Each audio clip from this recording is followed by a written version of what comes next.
Good morning. Welcome in to Hurrdat Sports Radio. I'm Ravi, Lulla. Andrew Rogers here with me. Shane Schillerberg with that fire open. Yeah, Shane, that was a fire intro. That was terrific. Really appreciate the work Shane puts in on those. We are live on AM 590 ESPN Omaha and ESPN Tri-Cities. Twitter, YouTube, all the places. Andrew, what's up? How you doing, man? Good. How are Every you? time I look over at you in the morning and I see you with the same spread of things, some things from your favorite fast food joint. I don't know if it's your favorite. I just kind of identified that out of nowhere. It's my go-to right now. But you eat the same thing in the morning. When are you going to get tired of eating that? I don't know. It will happen. I do. I'm a hyper fixator, so I will eat the same thing over and over and over again until I get sick of it, and then I won't want it anywhere near me for an indiscriminate amount of time. Is there a protein shake in there? There's not. No. Okay, that's just the blender bottle. Yes. Yeah, okay. Correct. So you have this is what Ravi brings in every morning. It is some type of breakfast food. Yep. Fast food. From a fast food joint. Yep. A large Diet Coke, right? Yep. You have your energy drink. Yeah, got my energy to get you through the morning. Yep. I believe you have a backup Diet Coke. I do, yeah. That's a backup Diet Coke. And right now, because he is battling that thing going around, we like to call it a cold. Seasonal cold. He's got his giant bag of cough drops. Like they're bigger than the screen makes it look. Like that's not your normal size bag. This is like the size of my face almost for comparison. So it's a good size bag. But good morning. Good morning. Yeah, no. I have still yet to try the food that you always bring in, so I'm going to have to at some point. Yeah, no, it's pretty tasty. I've recently found another alternative to what I'd been having, so I was like, okay, I'm in a little groove now. So we'll see how long it lasts. I don't know. Cycle through the fast food joints a little bit. Yeah, I kind of have to. I go through spurts where I just have the same thing over and over again, and then I'm like, oh yeah, I never want to see that again. At least until I decide I do. It's, I don't know. I think it's an ADHD thing or something, but already TK chiming in. He's giving us his score prediction for this weekend. I saw that. He's feeling it. 24-6 Nebraska. Do you think it's going to be that wide of a spread? Like, do you think they're going to easily cover the spread like that? I hope so. I don't care about the spread as much as I care about what it looks like, right? I mean, because the spreads, I think it's down to like 11.5. Is it? Yeah, last I saw, maybe it's bounced back. I've been on the 20-7 train for a couple of days now. Yeah, you've been pretty consistent on that. All I'm looking for, by game's end, is a W. Yeah, that's it. First and foremost, it could look as ugly as Illinois, but if there's a W, we can talk about cleaning up the mistakes another week. Yeah, so it looks like it's down to 11.5. I think it was at 12 earlier, so not a lot of movement there, but. I care more about first and foremost the W. Like you got to get W's. I've said this all year. Nebraska hasn't earned the right to win pretty yet, so they can you take the ugly dubs, right? Big Ten conference games wins there have not come easily for Nebraska, especially on the road like they were against Illinois. I was like, hey, come on, let's quit complaining. That's a game Nebraska has lost every single time in the last 5 years. Just leave it alone. Take the win, quit complaining, right? You want them to clean stuff up? Absolutely. But I think there is value in playing a little badly and still winning because you can, right? We talk about the margin of error for this team, and I agree, it's not huge, right? You don't have a lot of guys right now that are like Caleb Williams is a really good example of this. USC has a ton of flaws. Right? But it makes up for it. And I actually think their margin of error is really thin, but in a different way because they've got a guy like Caleb Williams that just kind of, paper maches over a lot of their flaws. Problem with that is paper mache tears pretty easy still, right? You saw that against in USC's last game against Notre Dame where if Caleb Williams isn't perfect, you can call it how it was. It was bad. Yeah, if he's not awesome, if he's not Heisman, gets compared to Patrick Mahomes' version of Caleb Williams, USC it gets ugly pretty quick. They aren't winning football games. No, they're just not, right? So the margin of error for Nebraska is really thin, but I don't know that we talk about other teams that way, the way we should. And so Nebraska survived a game in which they turned the ball over a bunch. They didn't get points in the red zone a bunch. They shot themselves in the foot with procedural penalties a bunch, whether you believe it was Illinois kind of like baiting them into them or whatever. At some point, you still have to not do it, right? You still have to stop.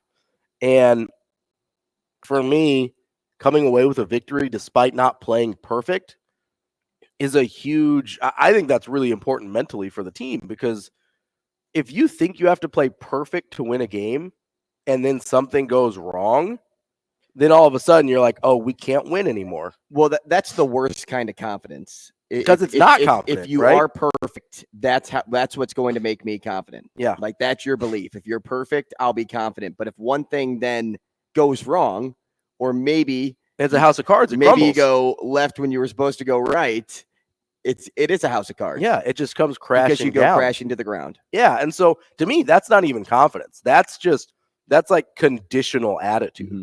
Confidence is being able to know, hey, things are going to go wrong. When they go wrong, we're going to be okay.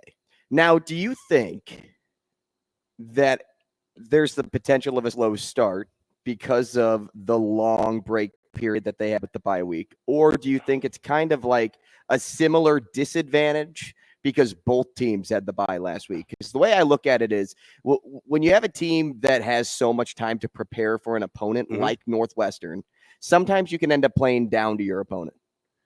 Because you spend so much time prepping, cleaning things up. Okay, now it's Northwestern. But, I also know it's Northwestern. So we can kind of sit back and relax a little bit. Like, that's not obviously what they're pushing over in Lincoln. Right. But that can happen. That can easily happen because you come in thinking like, this is a dub.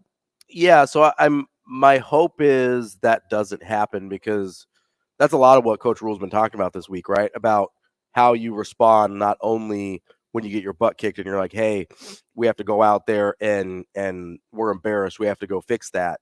It's like, how do you respond when you are coming off a win? I get the Illinois game wasn't, again, it was ugly, but that's a little bit of success. Nebraska hasn't handled little bits of success very well in recent history, and a lot of those guys are still on the team, right? So it's possible, and that's what we've seen. To be fair, that's what we've seen from this team in the past.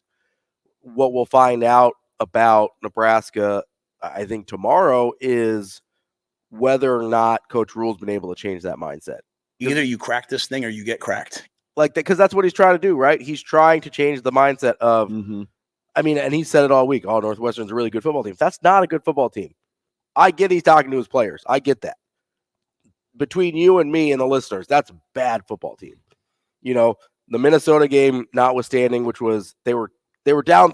Like, I understand they won, but in order to have a 3-touchdown comeback, you have to be down 3 touchdowns. Like, that's not a position you want to be in. And more often than not, that's going to be a loss. Mm-hmm. You've got a 3-point win over Howard, which is not a good team. Howard's not good. And you had to come from behind in that game. Had to come from behind, had to barely win that one. And then UTEP is their other win. It's like, listen, this is not a good Northwestern is not a good football team. Are they capable of beating Nebraska? Absolutely, because everybody left on the schedule is. But this is about Nebraska's ability to A, handle a little bit of success, and to B, not have their standard be fluctuating based on who they're playing. Coach Rhule talks about the standard is the standard. Whether you're playing Northwestern, whether you're playing Michigan, the standard is the standard. If they can hit their standard, they'll beat teams like Northwestern. They're still going to lose to teams like Michigan right now. They can hit their standard, and they still would have lost that Michigan game. I don't even know why, but it's technical, right? Like, that's a fair thing to say out loud, and it's true. Nebraska could play to their standard. A lot of teams aren't competing with Michigan in the Big Ten. 100%. I mean, in the country, there's not a lot of teams. There's about 3 teams. Yeah, absolutely. 2 teams in the Big Ten that probably compete. Penn State, Ohio State. That's with it. Michigan. And there's probably only about a dozen teams in the country that are competing with Michigan right now, right? On any given day. Nebraska can play to their standard, and that's why the standard is important, because where Nebraska's at right now, some of those games you play up to your standard, that's still going to be a loss. That's okay, though, because you played up to the level that you're capable of. And that's kind of what I was getting at with this Northwestern thing. If you take it from that Michigan example, it's actually a good way to look at, hey, you come into a football game, you can be all hyped up for this game. You're playing the number 2 team in the country. But when you quickly go down 14-0, we saw how Nebraska kind of succumbed to themselves. And so that's kind of the the internal battle that I'm talking about with the players and it's on both ends of the spectrum. One, against Michigan, when you're like, hey, if we go down, it's probably going to be a quick spiral down with no parachute. Right. Yeah, absolutely. And then same end for Northwestern, because if you don't come out strong, you're going to end up matching and going toe to toe with an opponent that is nowhere close to where you are. I know a lot of people would be like, wait a second, they're 3-3. Also, Nebraska isn't that much better than Northwestern. But here's the deal. When you are one of the number one defenses in the country, you're number 25 or 24 in total defense, you can be factored into a category that's above Northwestern. Northwestern doesn't have that. No. Northwestern has similar offense to what Nebraska has, but comes nowhere close to what they have defensively. That's why Nebraska gets the leg up. That's why Nebraska gets the respect right now of a 12-point spread. And that's why Nebraska should come out firing on all cylinders. But it's just something I worry about because I've seen it so many times before, not just from this Nebraska team, but from teams all over where you just play down to your opponent's level when you shouldn't. You know you're the better team. So Coach Rhule can speak it. It's just about how much it's going to be soaked up by the sponges wearing red and white. Yeah, and that's totally fair in terms of a concern because, like you said, it's not happened just here. It's a thing that happens all the time, right? You see it in college football all the time. I know we often treat them like professionals. Now they can make money like professionals. And so it's really easy to forget that these are still 18 to 22-year-olds. And if you ask for consistent anything out of most 18 to 22-year-olds that you know or that you've ever known, you're going to be disappointed because consistency out of people in that age range, this is not hating on those people. It's just the point in life you're at is pretty rare, right? And so, and you're relying on so many other people to be consistent. Yes, too. You're not just relying on one person to be consistent. You're relying on, conservatively, like 40 to 50 guys to be consistent, all at the same time and all at the same level. That's a big ask of adults, right? It's a bigger ask of college kids. That's why you see more upsets in college than you do the NFL. That's why there's bigger sways in these types of matchups, right? You see these random things happening, like Colorado goes up 29-0 on a terrible Stanford team and loses that football game, right? Like these are things that happen in college and I'm sure they got back into the locker room. Yeah. Sat back and said, we got this. Yeah, absolutely. You're up 29-0. It's a terrible football team. You're like, this thing is over. And that's human nature, right? But that's why you hire a guy like Matt Rhule. That's why you hire a guy who is so process focused and focused on, hey, what standards can we live up to? What standards can we play up to? Not, hey, what do we need to do to beat this team? And that goes back to that speech that he gave on, was it Sunday night in Illinois? I think it was Sunday night when Coach said winners win, losers lose, but then went on to say when you're down 14-0 against Michigan, like that's when you should be playing your best football. And sometimes that's hard to believe. Yeah. Because when you're playing a team like that, it's just like, well, like I know what you're saying, Coach, and I want to ride with that, but at the same time, this is also Michigan. Also, and you also have to fight against like it's already too late. Like we already blew it. And so that's why Stanford is the perfect example, though, to kind of carry over and be a so-called message to the rest of college football. When you're down 29-0 at half, it's over. Should be done. Yeah. Because you're not expecting a team to come back out and score 29 unanswered points to get back within you without you scoring 3, 6, anything, 14, whatever it is, right? But in this case, that's kind of what happened. But they're the perfect example of that's why you don't give up. That's why you play your best football still, because in a quarter's time, anything can happen. One mistake by the opposing offense, you could be up 21-0 in the unanswered points category because you come out, say you get the football out of half, 7 points. You get a pick, 7 points. And then boom, you get a stop, you come back down 7 points. Yeah. There's swings. That's half a quarter right there. There's that's not even a whole swings in quarter. College football. So there's things to believe from Coach Rhule. But now we just got to see those things. Those beliefs become things. And that's honestly part of the reason I was excited about the way the Illinois game played out. Was it ugly? Absolutely. Was it tough to watch? Absolutely. Was there a part of me that's like, oh, they're going to find a way to lose this thing? Absolutely. But that's what excited me was It's exciting. I got to that point where I was like, oh, no, I've seen this before. This is how this goes.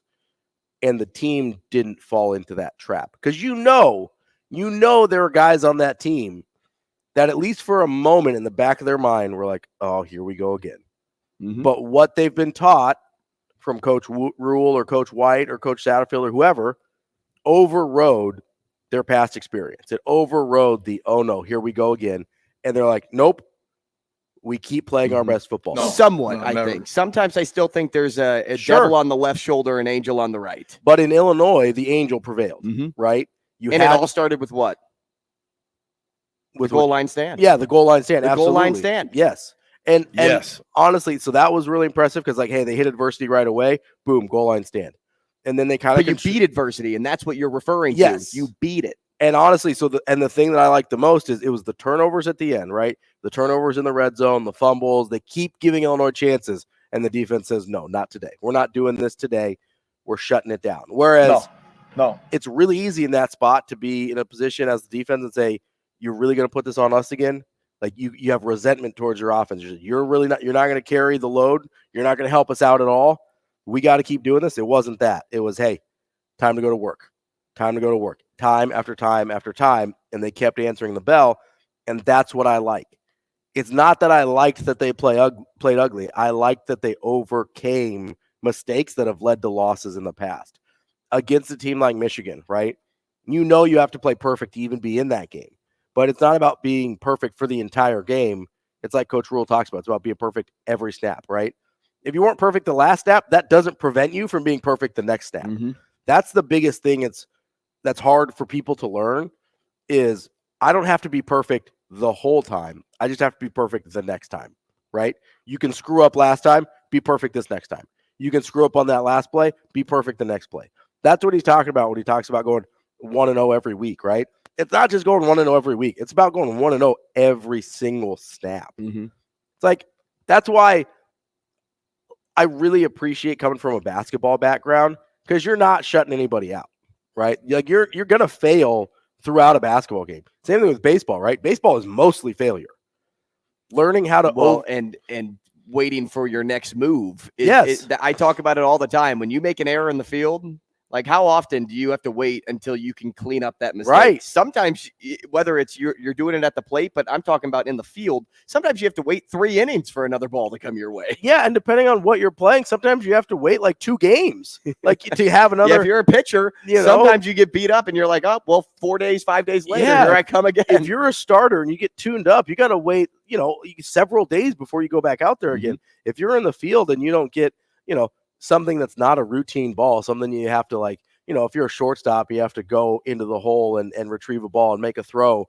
Like you might not get that exact same play for 3 days. It's just understanding the aspects of the game. When you talk about not getting shut out in basketball, like nobody frets whenever somebody shoots a 3 and buries it and goes up 3-0 because it's like, well, they're supposed to make points. Yeah, it's so like, that doesn't worry me. It's the same thing in baseball. I'm not supposed to be perfect. I try to be perfect and I can do everything right, but sometimes my release point's just wrong and I have an error, or I throw a pitch and I hit a batter and now I put 2 guys on with no outs in the first inning. Those things just happen. Or you have a bad at bat, or you have like a bad series and you go like 1 for 12 in a series or something. It's expected to happen.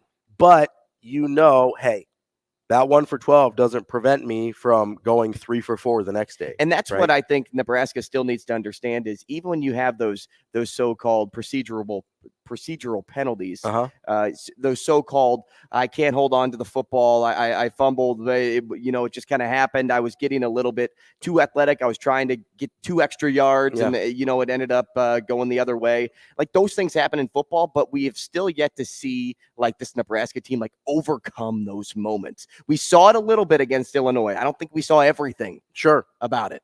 And so once you kind of get to that everything, that's kind of what we talk about with clean play. When you can beat your own mistakes. Yes. It's not about really not doing them. Like if you don't have a false start in 3 straight games, like that's pretty impressive. That's incredible. Yeah. That's pretty nuts. Yeah. Right. Now, you can limit your mistakes still, right? But you're right in the reason that the sloppy play sticks out for Nebraska is because they're often not able to overcome. Well, it's just it. understanding that you're imperfect. Yeah. And that you can be imperfect and still win football games and still find a way to win a football game clean. And still try and strive to be perfect. You do the next something time. wrong, you do the next thing better. Mhm. You do something wrong again, you do that next thing better. It's and that's the thing. That's the big difference between Nebraska and teams that are more consistently successful is not just do they limit the amount of mistakes, right? But everybody makes mistakes on every play. Everybody makes mistakes in every game. There's no such thing as a perfect football game, right? Everybody makes those mistakes. What the difference is between good teams and teams like Nebraska right now is those teams don't let the mistakes beat them. Nebraska has a really bad habit, and that's, again, why I was excited about the way Illinois played out. Nebraska has a really bad habit of letting one mistake turn into two mistakes, turn into three mistakes, and it snowballs. Because you're not making that next play better than you the don't last. correct from one play to the next. You made a mistake, and you're like, oh, I'm not perfect anymore. I have to – and then it snowballs on you. Good teams, they make mistakes too. They just don't let it beat them. Getting a procedure penalty on 1st and 10 doesn't turn into, oh, this is definitely a 3 and out. They just get the 5 extra yards. That's how good teams play. Coming up next, we'll set up the show. We've got a busy one for you here today. Lots of football here on a Friday. Got all that and more coming up next on Hurrdat Sports. We will be back.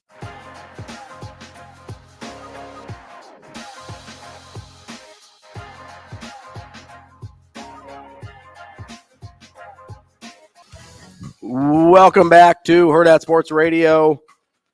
I'm Ravi, Lulla. Andrew Rogers here with me. We're on AM 590, ESPN Omaha, ESPN Tri-Cities. Speaking of playing, if you want to go out and play, make sure you get out to Warhorse Sportsbook. Best place in Nebraska to place your bets. Why are you looking at me, Ravi? I know a guy that likes to play some bets. That's all I know.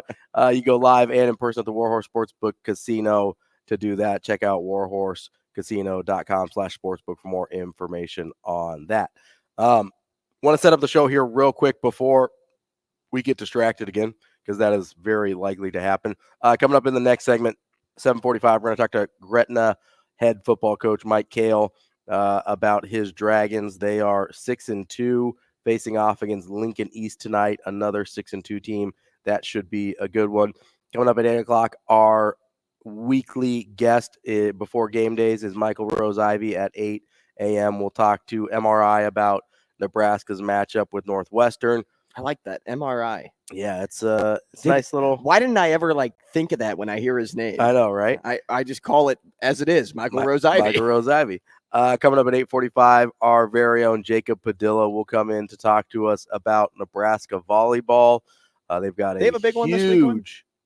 Do we have a big one this weekend? Yes, Nebraska, Wisconsin tomorrow night. Is that going to be sold out? I I think it might be. Are you going to the think game? so. I'm actually not. Or are you going to fall asleep I like Coach might Rhule? be Coach Rhule. Take a little nap. I No, pass out after every game. I'll I be go home and I am out. I'll be watching on TV. But we'll talk to Jacob about that. I might sneak in a couple Creighton questions, but it'll be mostly Nebraska volleyball. Mike Sautter joins us at 9 a.m. He'll be here for the whole 9 o'clock hour, so we'll hang out with Sautter. And, of course, wrapping up every Friday with Matt Vrzal at 9:45. You can give us a call at 888-638-4876 if you want to be part of the show, but you better do it in a hurry because we are jam-packed. We are tight on time. We are jam-packed the rest of the day, so make sure you get in now. But we had on our YouTube comments, Travis chimed in if we were gonna talk about the Michigan quote unquote cheating scandal, stealing signs. I mean, I don't know. Did you see how he spelled Michigan? Yeah, he me chicken, I think is how he spelled it. It's obviously there's an ongoing investigation from the NCAA about violating scouting rules and trying to steal opponent signals and things like that. I don't know. I get that it's not something you're supposed to do. Round 2 of Jim Harbaugh fully cooperating with the investigation. Yeah, it's a weird deal with Harbaugh. I don't know that, I don't know. Maybe I'm not taking this as seriously as I should, but it didn't really raise a ton of concern for me. If they're gonna get him in trouble for it, fine, whatever. But it's just a kind of a weirdness going around with Jim Harbaugh in the NCAA right now. Like it almost feels like a urinating contest between Jim Harbaugh and the NCAA about, and I don't really understand what the end game is here for either of them. Like I guess the NCAA wants to suspend him a little bit longer. I guess Jim Harbaugh is just mad at the NCAA. I don't really know what to make of this. I obviously we'll find out, but I don't know. Am I crazy? I just didn't. Do you really think that off-person or off-campus in-person scouting of opponents was happening? Like, I mean, probably. Like, it sounds like it. I have no idea. I guess I don't. My thought though with all that is, and I don't really know the full story. Yeah, so I mean, none of us do. I mean, to be quite honest with you, I'm reading it just now. Fair, but teams watch game film. Yeah. Right? Yeah. They have a ton of game film of opponents. So whether what's the use of actually like going somewhere? Yeah. And making it happen. The big difference is, well, obviously things change. I know that, but like what? No. So what do you get from a coaching staff from actually like going out there and trying to do something like sneaky when? So being in person versus film. On film, you're usually not going to hear what they're calling out from the sideline. No, and I'm with you there. Yeah. Like I get that there's benefits to actually hearing something or seeing something today versus what you may have seen, last week or last year or whatever like that. But for me, I don't know a lot of coaches that don't have like their team at the center of all attention. Like my team is, I got to go out and recruit this kid in high school. I got to focus on my team to get my team ready for this week. I'm focusing on my guys. I don't know a whole lot of teams that are like, I'm gonna try to go be sneaky. Hey, let's go send our special teams guy to kind of like wear a trench coat and some sunglasses and go figure something out. Like, no, the special teams guy's gonna work with the special teams guys that week. Yeah, I mean, so I assume it's a support staffer who doesn't really have like a other responsibility. I'm sure it's like a video guy. Yeah, right? where they some random. You've got a million director of player development. Yeah, you've got a million support staffers in big universities like that. So I imagine it's one of those guys who isn't really being missed if he's not at practice or not on campus or whatever.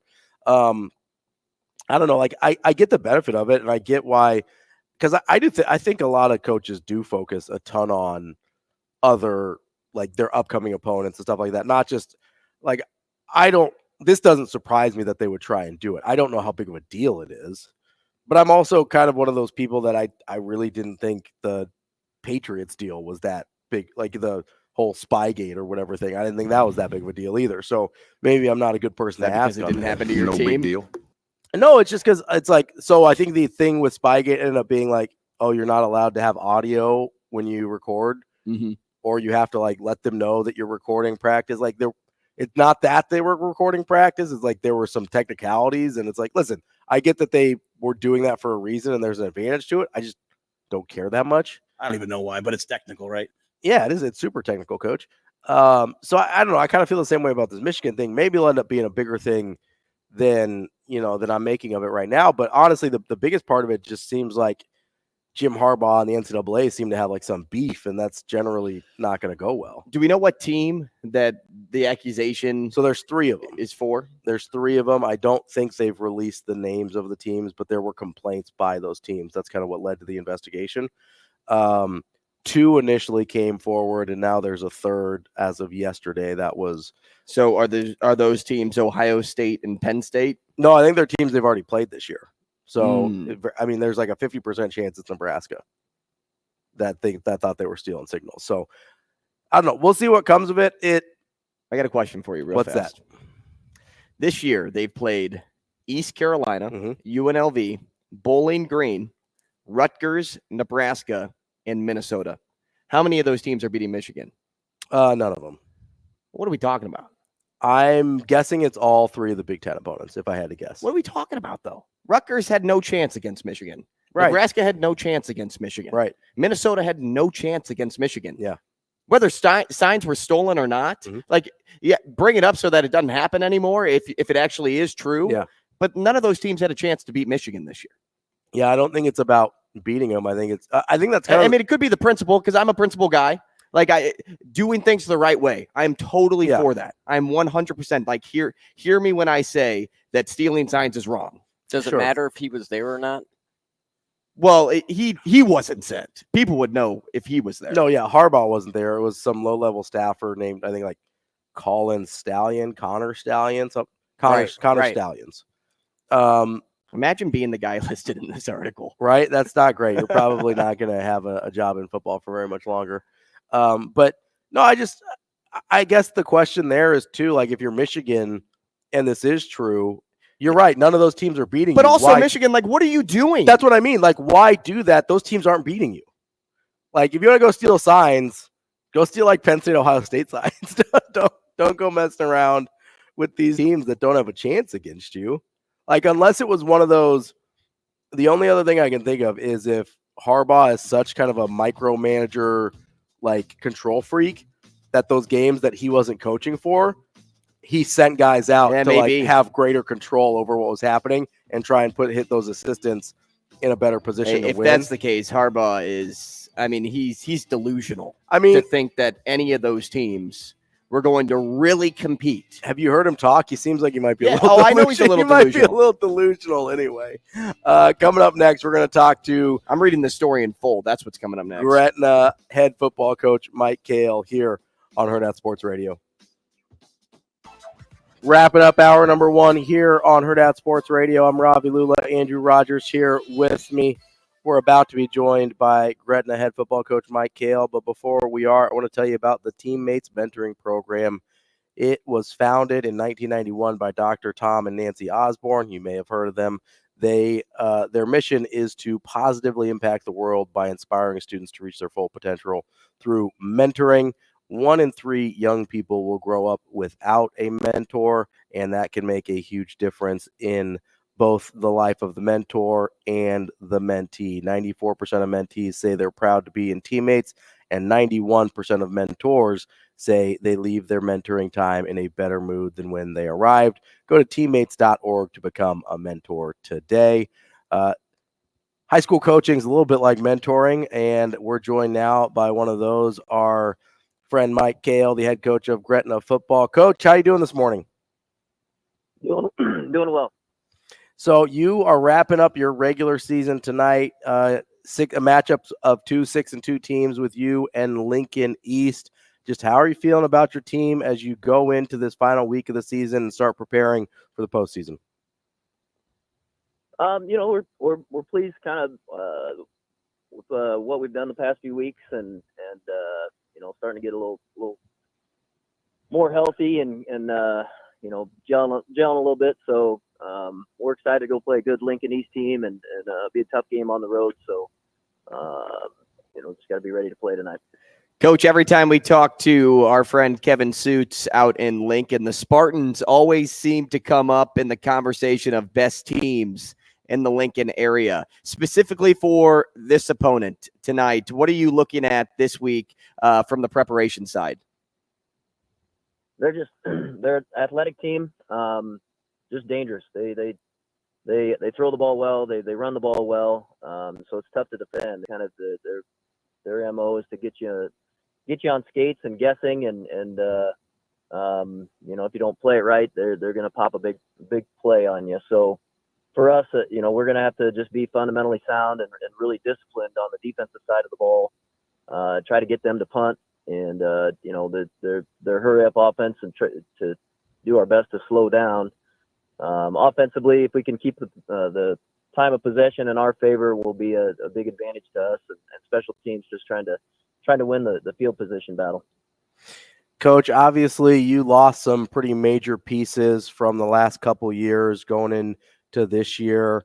Who are some of the guys that you thought have stepped up in a really important way that have allowed you to be successful again this year?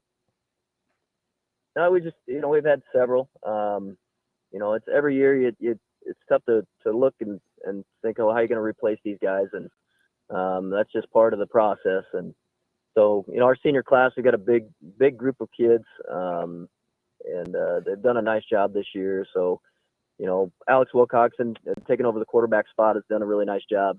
Isaiah Weber's has helped us in the run game. He was a good running back for us last year and has continued that role. Our offensive line has done a great job. And then we've had some guys just kind of step out on the defensive side of the ball. We had to replace some guys up front. Like Blake Hawkins had a really nice season. And some of our secondaries has been playing pretty well. So, there's just multiple guys that have just, stepped in and said, it's my time to shine now. Coach, you mentioned Alex. We kind of could have predicted, he would be a difference maker for this team. I mean, just a great overall athlete. But did you expect him to be this advanced so early at quarterback?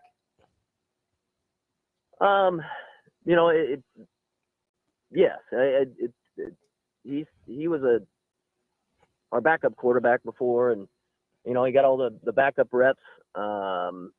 We just knew his potential. He just had Zane in front of him, so it's just a matter of time before he got there. He's a kid that's a great basketball player, good athlete, really competitive. Last year he helped us on the defensive side of the ball, being one of our better defensive secondary players. So we knew, all the potentials there. He just needed his opportunity to get in and play. Coach, I'm curious, from the start of the year until now, where are some of the areas that you think you've improved the most over the course of the season? Just execution wise, I think we're getting better there. At times we were maybe shooting ourselves in the foot with some penalties or some turnovers, and I think we're doing a better job of those things. It's not trying to do the other team any favors, and that's going to be key tonight against a really good Lincoln East team. Just try to move the sticks offensively, not hurt ourselves by getting behind the sticks, taking care of the football, don't give the other team short field, and just take care of the things that we can control, and hopefully the chips fall in our favor. Mike, playoff football right around the corner. Obviously, the focus is this week, but just looking at the bigger picture, we'll glance at it. What's it going to take for your boys to make a deep run like you've done in recent years? Or better yet, what will they need to continue to do to put themselves in a good position to make a deep run? I think kind of what I just said. I think in the past few years when we've made some runs, you get to the playoffs and you get a whole new level of focus, and you really got to just be fundamentally sound. And each week, it gets darker earlier, it gets colder. You block all that out, and you're just taking advantage of the fact that you're trying to play football one more week. And so for us, it's really trying to execute and take care of ourselves to make it this far, or make a deep run in the playoffs.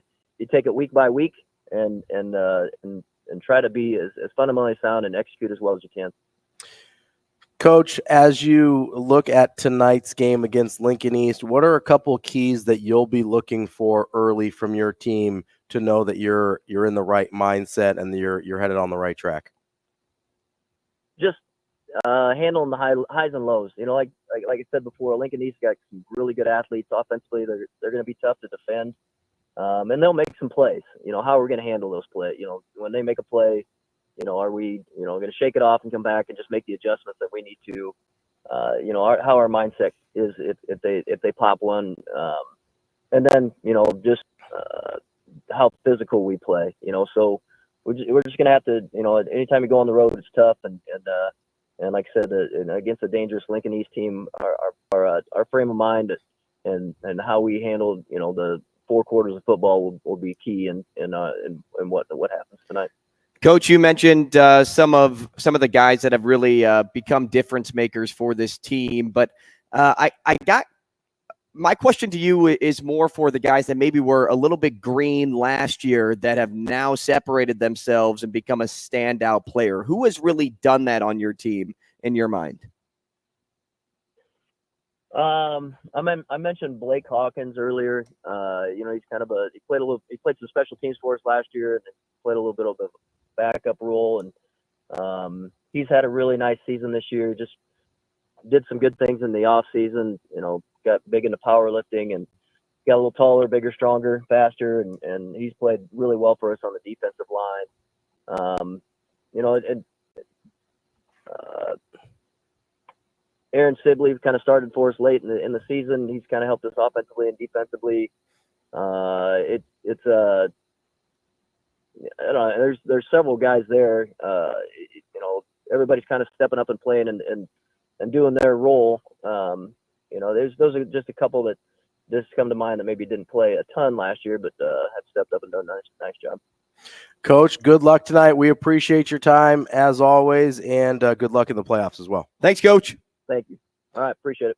That's head football coach for your Gretna Dragons, Mike Kayl. Really appreciate his time. And, talking to a lot of people this offseason, Ravi, about the loss of Zane, it was kind of like, addressing the elephant in the room, what was going to happen next. And I think Gretna's done a really nice job to put together a solid season. I mean, I don't know if they'll have enough in the tank to go the distance like they have been doing over the past few seasons, because you can't replace a guy like Zane. No. Like he is just, well, you can probably match his skill level. You can find a guy that could be as good as him, but he is just a different player.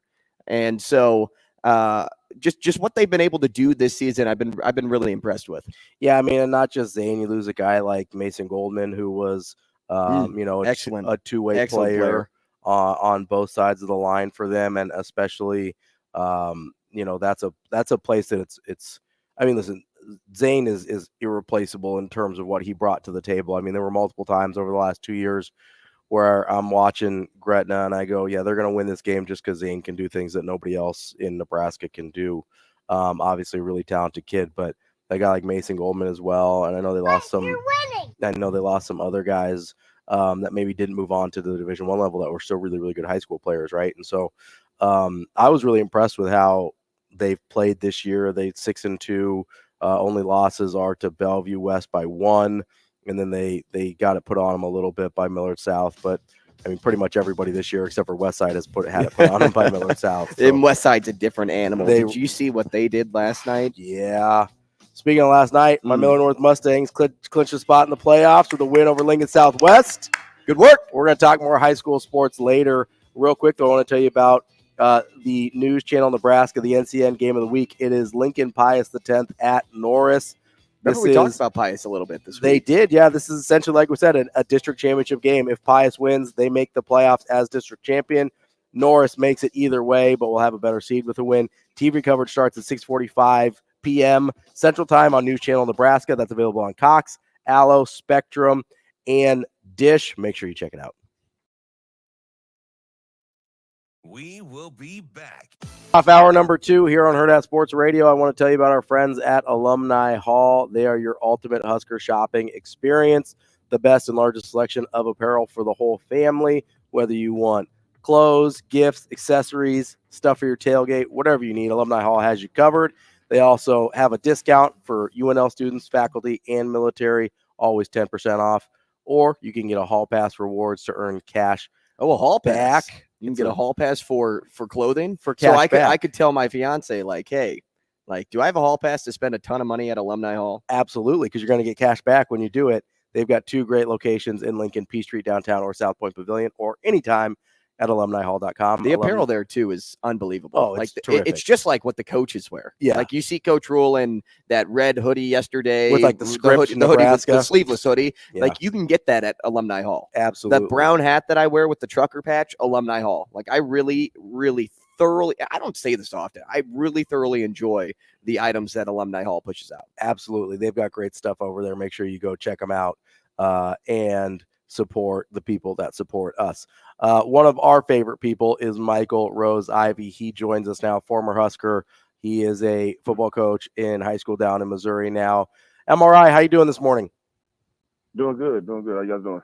We are doing well. As Nebraska gets ready for Northwestern, Coach Rhule had a lot to say this week. He had some pretty interesting moments at his press conferences. The thing that I keep coming back to is, he kept talking about how Northwestern is a really good team. And I know he's talking to his players, right? Because that's what he's admitted, that's what he's doing in a lot of these press conferences. But how hard is it when you're in that locker room, when like deep down, these guys know that Northwestern isn't very good, right? How hard is it to kind of know that in the back of your head that an opponent probably is inferior, but still know that if you don't play the way you're capable of, that you're definitely capable of losing that game? Like, how does that balance work in your head as a player? I think for the current context of Nebraska, I think we can't take any team lightly, even after coming off of the Illinois wins. I mean, it's just about consistency and putting together, 2, 3, 4 good weeks in a row. So I think for them and right now, I think their biggest thing is, continue to prove themselves right, in their approach and how they've done things, coming back with the Sunday practice. And there's a lot of guys have been around practice this week. So it's been pretty uplifting after all that stuff that's happened in the loss of Illinois. So I think they understand that this is just an opponent that they should, take care of, and just go out there and play, put good film on the tape, and just do your assignment and play good football. I think, like I said, context of where Nebraska is now, I don't think they're taking anyone lightly. And I think Rhule wants to really set the blaze the path for them to get to where he sees them being in the next couple of years. So I don't think he's taking anybody lightly. I don't think the players are either. Michael, all week long we've been talking about Heisman moments on this show and how important they are for those candidates. But what about moments that define a season? Do you think the Huskers accomplished that with their goal line stand against Illinois? Yeah, it depends. I guess it depends on what happens afterwards. If you give up, 32 points to Northwestern this week, then, it's off or not. I think it's kind of like the first question. It's more so the consistency and just seeing those guys come out and play, 2, 3 good weeks of football. Obviously hitting adversity, but you can't keep, getting adversity and getting to the 1-yard line, right? And expecting stops, right? So there's some things probably within that drive. I know Coach White is looking at hey, we would be down here if X, Y, Z didn't happen, or other things may have occurred. So again, I think they're more focused on process oriented approach, and again, how you everything is most important in doing it the right way and doing it how they're being coached. Michael, Coach Rhule said one of the hardest things about his job at that level is maintaining scholarship numbers and kind of roster management in general. What's one of the hardest things you've kind of had to deal with as you've become a head coach at the high school level? Like what are some of the challenges there that maybe translate to what Matt Rhule's facing, whether it's in roster management or any other phase? Playing time. Parents and playing time. Parents and playing time. Oh, man, I don't know what it is, man. Year two has been a lot more interesting than year one. I'll tell you that. I've had my son's grandpa's going to be in town from out of state. Can he start to play a couple series? I've gotten it all, so it's been pretty interesting. I would say probably playing time and trying to keep everyone's egos intact, which seems to be pretty difficult with this younger generation. Is that something you noticed at all when you were playing in college? Like were people's, because I know now, I coached basketball at a lower level, but in college, but so I understand what you're saying with parents and playing time. I for get sure. it too. Is that something you noticed when you were playing as well? It's not really. I think it's weird. Parents are more involved, but aren't involved. If that makes sense in the weirdest way. In that sense, the important things, like if I send an email out about grades, I may get 2 or 3 emails back from parents. Mm-hmm. But if it's about playing time, or if it's about, wearing the jersey on Friday, or who can come eat on Friday before the game, then it's the mass hysteria. And it's like, where's the priorities? What I mean? No, I don't. And when I was in college, I talked to college coaches. Parents call up there probably more now, and why is my son not playing? And you got to answer those questions. It's like, I just remember Bo Pelini's rule. He always said, hey, if you got a problem with where you sit at depth chart, call your parents, text me, and we'll put up the film. We'll watch practice together. We'll watch the game together. We'll go over what your assignment was, and then we'll pull up your academic record. Okay, he was late for class here, and it's when you got something like that that's waiting for you on the other end, it's kind of hard to tell one story to the parents and live a whole another reality with the coaches. Well, it's inevitable. It all is Yeah. inevitable at the high school level because, your kid's perfect, right? Nothing, Right. nothing happens. Like they're the number one. Ravi gets it. I get it. You obviously get it. Something I think about though with this Nebraska team, like in games that they've lost and games that they've won, there's always things to get better at. So my question to you is a good way to describe this group, the one currently in Lincoln, one that is chasing excellence, because the buy-in's there, the hunt is there. Now it's just awaiting results to all that work time. Yeah, I think they're definitely on that hunt, and I think they want a consistent approach, and it's no shot or how maybe somebody else, builds the roster or manages the season or however way it goes. But for them, I really do believe, a lot of coaches will come in, first year and they'll say we're process oriented, we're not trying to, we're trying to build, et cetera, et cetera. But I think it's very genuine, and like I said, their approach, how they detail things out for the kids, and just again, I think their approach. They're in this for the long haul, and again, like the work's been put in, like you said, the buy-in there. It's just a matter of getting those results and staying persistent for it. Because, like I said, we can get a little bit of success or get through a little bit of adversity. But are we ready for the next level of adversity? Are we ready for the next level of success, right? Or the next level of possible failure, right? So I think again, just consistency in the approach, I think is definitely letting you know that they're process oriented and they want to duplicate this success for years to come. So. Obviously, get those results and you'll be able to do that. Michael, I'm curious because I know you said you're in year 2, right, at your high school. So you're trying to build something the same way Coach Rhule's trying to build something. Is it difficult because Andrew and I were talking about this earlier? Like right now, if Nebraska plays up to the best of their ability, there's still games on the schedule, particularly Michigan, which I don't think they played up to their best of ability. But if Nebraska plays an A game against Michigan, there's still a pretty good chance that they lose. Is that hard to, as you're building a program and getting things going, is it hard to both instill confidence in your team and at the same time understand that, hey, we can play an A game and against certain teams we're still not winning yet?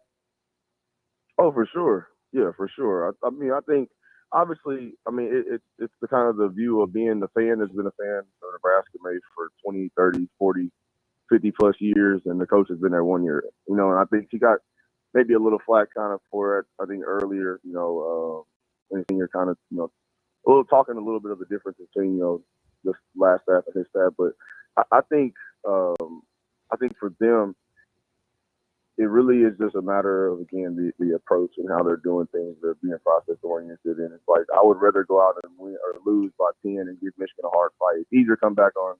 You don't have a Sunday practice, right? Sure. Yeah, sure. You go by 10. So the confidence, I think, is there to build, but it's harder to build when you're coming off something like that, and then you have to do a drastic measure like the practice. So again, I think it's all in their approach and like their process, and being there to play in those close games, it does help. I think push that need a little bit more into the buy-in. But again, I think you found a way for you kind of jump off a cliff per se, versus Michigan, and you're able to bring the boys back in and bring them back in and come back and have a good week of practice and go out and beat Illinois in a pretty dominating fashion. So I think there's two sides to the coin, and I think you as a head coach, you got to be able to whatever comes up when the coin is tossed, you got to be able to play off the defense, just like kickoff. Michael, I'm going to ask you to put yourself in the role of a Nebraska coach here. During the bye week, you collectively gathered all the film from the first 6 weeks, antsy to figure out the best way to attack going forward and the best way to clean up those mistakes. What's the number one thing, though, that you're looking for or at based on everything that you've seen so far? And how do you go about working that failure into a success in the final 6 weeks? I think you look at film and you try to break down basically pods. So, obviously there's 22 people on the field, but as you look at, for instance, like, hey, Nebraska, if they were struggling on, tackling bubble reads, right, and number 2 running the bubble and swinging out and they throwing it to the receiver and the other receiver's blocking, they're struggling with that tackling. Well, then I'm going to look at it as a coach, right, okay, I need to figure out, am I drilling this right now?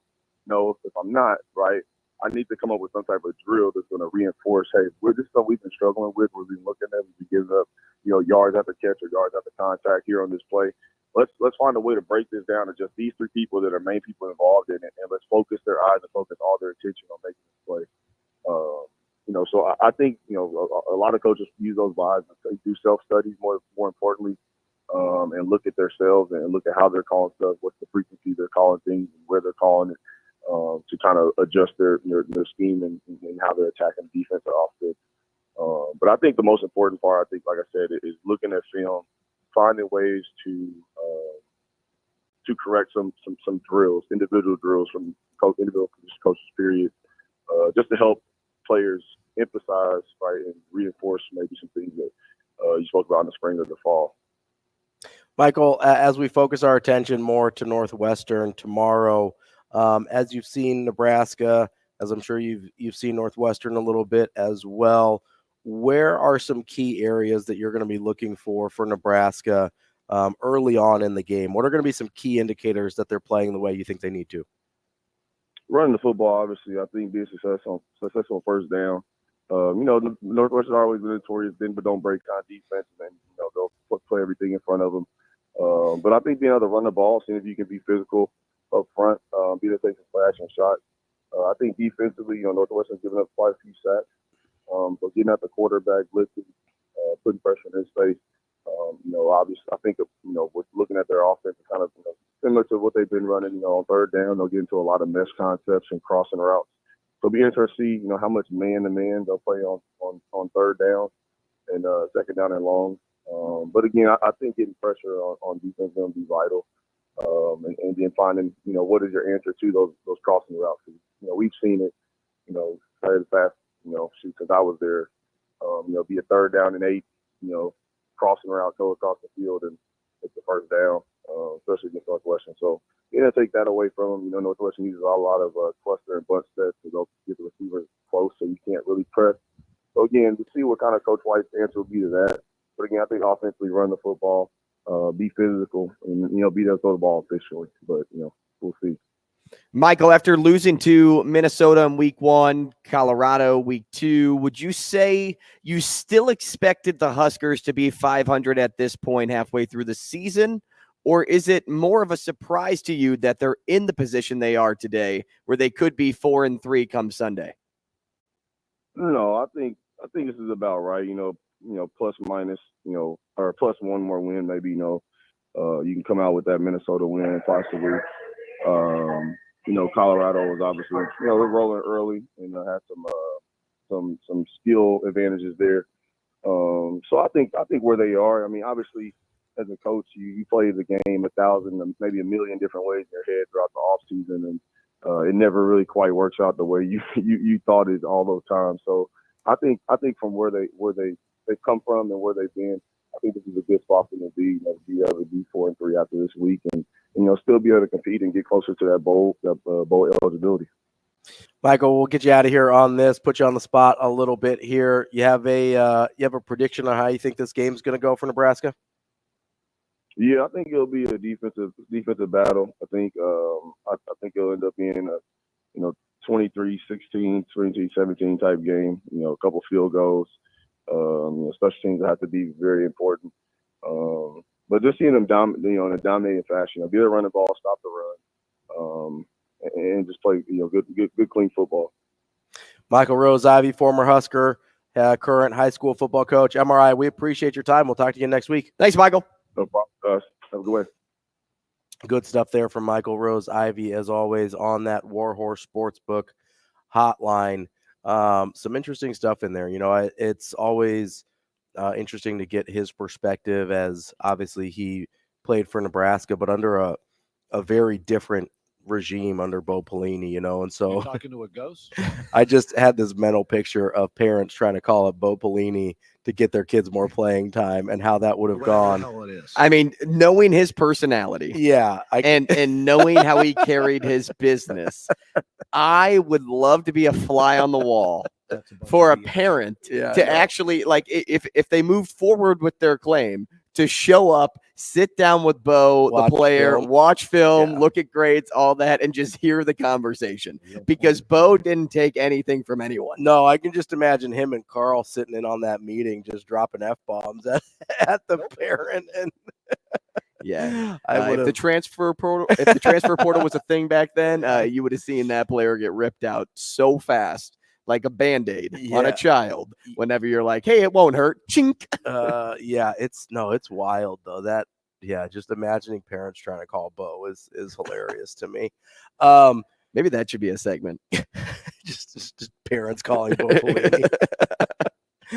How those conversations would go. No, I mean MRI is right though. There's it happens at all levels where these parents just they try and get involved in coaching decisions and things like that. And listen, I'll be the first to admit that coaches get blind spots sometimes, right?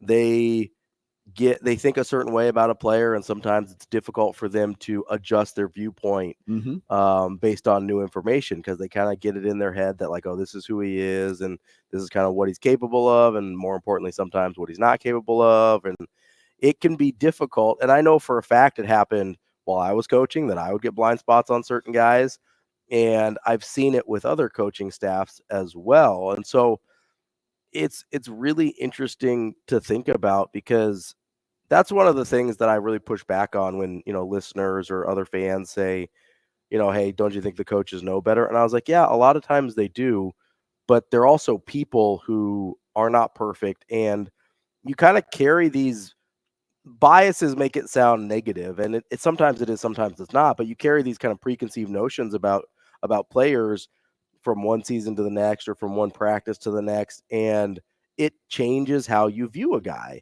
And to think that doesn't happen at Division I or NFL or wherever else is just to assume that these guys aren't human beings, and they are. Like you saw it. I'm sure you've seen it just in your first coaching stint here. I'm thinking about a lot of different scenarios with the right now. Nebraska prospects, right? Like it's really hard to break out of the rut of what you already think about a person or a thing or a situation. And that's the same thing whether you're coaching, fall ball, baseball, or whether you're coaching NAI basketball, or whether you're coaching Division I football. Like maybe they're a little bit better at it, and you've got more people on staff to try and hopefully set you straight, right? If you are off on something, but it happens to everybody. Now the back end of to kind of build off what you were saying there, I would still say Division I football and NAIA basketball, and the way that you were talking about it, still had it was a little different than what I did in fall ball. Because fall ball is more development, right? We're getting them ready to play for the spring. Doesn't mean that coaching changes. Right. It's just, as you said, the goals are completely different. But there were moments in time where, we even had one incident that it's a lot of tournaments. Like that's what you play in the fall. You do a lot of practice throughout the week, like twice a week, and then you have a tournament on the weekends. You're trying to knock out as many games as possible on a weekend. So there was a moment where we were trying to save our best catcher. Like he was by far the furthest along on the team, but we wanted to save him for bracket play. Well, you play. What is it? You play 2 games before bracket play. So we were mixing in some of our other catchers on the team, and then because you're playing several games a day, right? Like that. Well, you play 2 on Saturday, and then bracket play would normally be on Sunday. Okay. But it's hot outside. Yeah. We're trying to save bodies, save arms, especially a catcher, save everything, right? And so there was moments where us coaches are thinking like, hey, this is the best route to take for the team. But in parents' minds, if their son is not playing and the position that he's the best one in the group at, it can look a little bit different. So trying to get that understanding across can be difficult. And I think that's a lot what Michael Rose-Ivey was saying more times than not about playing time. It's not always about like, hey, one person's better than the other. A lot of times it is. Sure. But sometimes it's just, no, I have a strategy on how to use your son and the best way to help the team. Now, where it bit me and my head coach in the behind was we ended up we were first out of bracket play, first team out. So which means we got sent home. Yeah. So our strategy didn't work out for the player. Right. So of course, like I'll own that. Yeah. I will 100% own that. But I wanted to make sure that our guy knew that he was going to catch a ton that next weekend. Mm-hmm. Like that's what my message across to him was that. Yeah, it's the communication part but of it. that's so difficult sometimes for those that aren't in the dugout to understand, because in the fall, a lot of times too, we wanted to let guys work through their own struggles. Sure, yeah. We did that with one of our pitchers a lot too. We probably left him in a little bit too long. You see if we could get through it. But those are things that we hope come spring that they can figure out on their own without a coach's help, because we instilled that in them 5-6 months ago. Yeah, it's like what we've seen it's a lot of what we've seen with Nebraska football, right? Is they were trying to get guys reps in lower leverage situations so that they know what to expect when they're on the field, so that when you need that guy in a higher leverage situation, he's not trying to drink through a fire hose and keep his head above water and just whatever other metaphor you want to use of trying to figure it out. You get these guys reps and you teach them how to overcome some of their adversity and stuff like that in situations where it probably won't cost you the game, right? Or it won't cost you anything. Like fall ball's developmental league, right? So that's lower leverage than spring. You get them some reps against Louisiana Tech and Northern Illinois when you're up. That's lower leverage than Big Ten conference play. And it seems like that's a lot of what Coach Rhule, Coach White, and Coach Satterfield have done. Coming up next, we're going to play a little game. A new game. We've got a new game here as we're halfway through the show on Hurrdat Sports Radio. We will be back. We are halfway through the show here on Hurrdat Sports Radio. I'm Ravi, Lulla, Andrew Rogers here on AM 590. That's ESPN Omaha, ESPN Tri-Cities, Twitter, YouTube, all the places. We appreciate everybody for listening, however you do that. Also appreciate our friends over at Big Brothers, Big Sisters. It's their mission to support one-to-one mentoring relationships that ignite the power and promise of youth. Go to mentoromaha.org to sign up to become a big, or you can donate tickets to events for people that are already matched up. You can donate money. Lots of ways you can support Big Brothers, Big Sisters. If you're just like, hey, now's not a great time for me to be a mentor, go to mentoromaha.org. There are many ways for you to help and be a part of that great organization. So make sure you go check out Big Brothers, Big Sisters. All right. As I promised, we've got a game. This is a new one of Andrew's creation. Take it away, my friend. This one is called What Did He Say? What did he say? So in a moment, you will hear some Spanish sports broadcasting calls. Okay. And I will give you two answer choices. This is going to be an in-house game. You v. Shane. Okay. This game has little to no strategy because nobody here can speak Spanish. So we're going to try to guess what the announcer said. Now, you at home are probably like, well, Andrew, if you don't speak Spanish either, how do you know what he said? Thank goodness for our friend Jamie that listens to the show. He DM'd me on Twitter last night, said he could help us out. And he spent a lot of time deciphering these clips. He was born and raised in Nebraska. He said both his parents were from Mexico, but he was born here, so he considers himself American. That's what he told me. So he's got a little bit of English, a little bit of Spanish in his blood. So he was able to do some great work to help us out for this game. And these are a lot of fun because I don't know if you ever listen to Spanish radio calls, incredible, but they are unbelievable. So here's kind of the objective here. There are going to be different things I'm going to have you guys do for me. Either tell me what he said, and I'm going to give you two answer choices. Okay. Or I want you guys to listen to the clips closely because I may even ask you to tell me like certain things about the clip. Okay. May not be like, hey, what did he actually say? But there may be something in the clip that I hope you remembered as you're listening. All right. Okay. So we'll start with this one. Shane, I want you to play the Panthers DJ Moore touchdown call for me. Se deshace de la pelota, va a ser un pase largo. DJ Moore, la atrapó, la atrapaste, la hiciste, te la cobramos. Ahí estás. DJ, bailale, confetti sin serpentinas. Okay, so a lot to unpack there, but I want you to focus on the part where he went, DJ.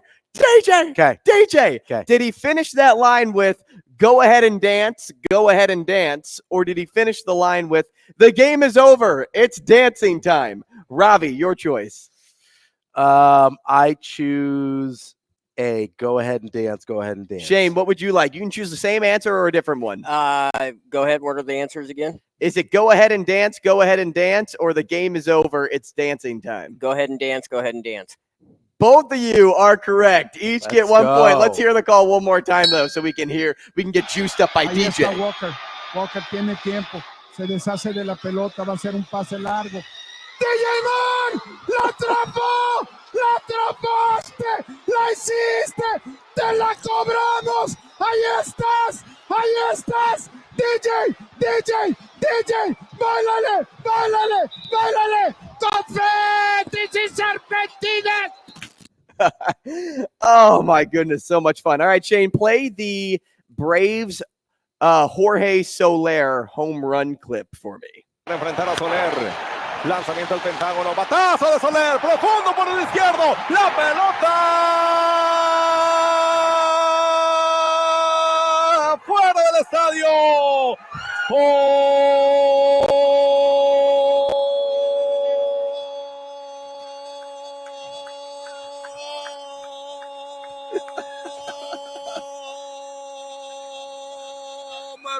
Jorge Soler.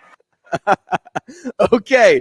Did he say, give it a ride, my son, and a long home run? Or did he say, the ball is out of the stadium and a long home run? Ravi, your choice. I'm going to say the ball is out of the stadium. Shane? Did you see this with the video? I did. Okay, so when he did that, was he trying to make it like the entire way around? Like when the guy went around. You know what? base? I didn't pay close enough attention that to would that. Be really cool. I was laughing so hard Yeah. that he just held it out for so long. I just kept waiting for it to be over. I was like, nope, there's more. All right, so what are the Give it a ride, my son, home run, or the ball is out of the stadium, home run. Give it a ride, my son. It is Ravi's direction. The Let's ball go. is out of the stadium. 2 for 2, home baby. run. Shane, down 1. But you can get it back right here. I want you to play the clip about Messi for me, please. Pressiona el Barça, talla la pilota. Deco l'envia cap a la dreta per Xavi. Assistència de Xavi, més cap a la dreta per Messi. Immens Messi. Encara Messi. Gol,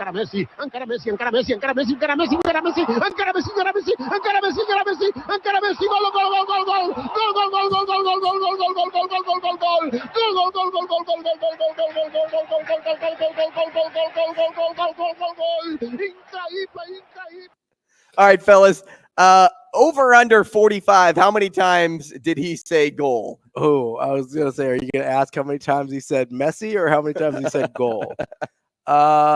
Shane, you want to go first? You know, that almost sounded like, you know, when you spill your drink and it's starting to go everywhere and you're like, this is going to be messy. This is going to be messy. I got to clean this up. This is going to be messy. I'm going to go under. I'll go over. Do you want to try counting it? No, I don't. Shane, play the clip back one more time. Pressiona el Barça, talla la pilota. Deco l'envia cap a la dreta per Xavi. Assistència de Xavi, més cap a la dreta per Messi. Immens Messi. Encara Messi. Gol.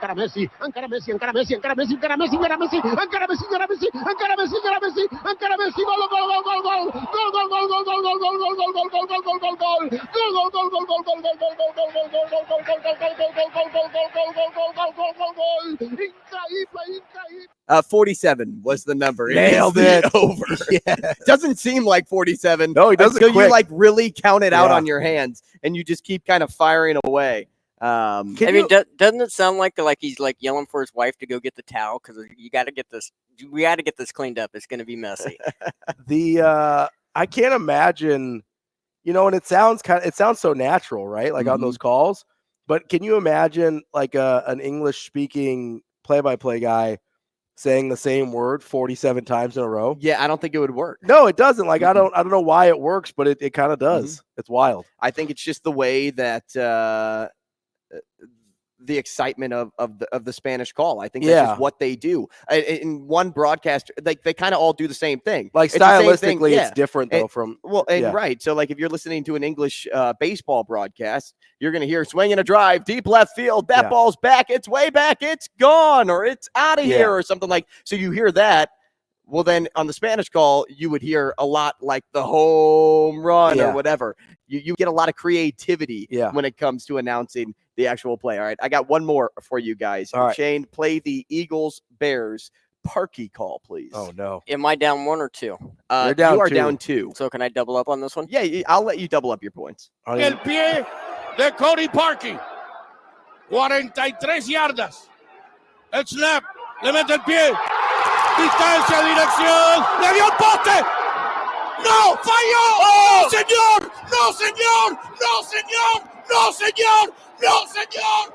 ¡No, señor! ¡Los Eagles se van con la victoria! ¡Ay, papá! ¡No, señor! ¡No, señor! ¡Chicago! ¡Chicago! ¡Nos vamos para New Orleans! ¡Filadelfia gana el partido! ¡Le dio el poste! ¡Le dio el poste! ¡Y falló! ¡Parkey falló! ¡Los Eagles ganan el juego! ¡Ay, papá! Okay, so that one had a lot in there. I really love him singing Chicago, Chicago in the middle. It's incredible. So I remember this game vividly. Yep. So I'm going to ask you what he said. Did he say Philly won the game, he hit the post, and he missed? Parkey missed. The Eagles win the game. Oh, Dad. Or did he say Philly won the game, Parkey hit the post again, Eagles win. Oh, Dad. I'm going to say B here. Okay, you think the again, Eagles win. Oh, Dad. Shane, to double up, are you riding with Ravi? It is B. Or are you It's taking? B. All right, let's hear it back one more time.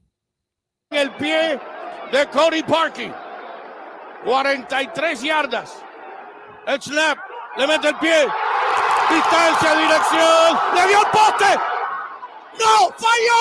¡No, señor! ¡No, señor! ¡No, señor! ¡No, señor! ¡No, señor!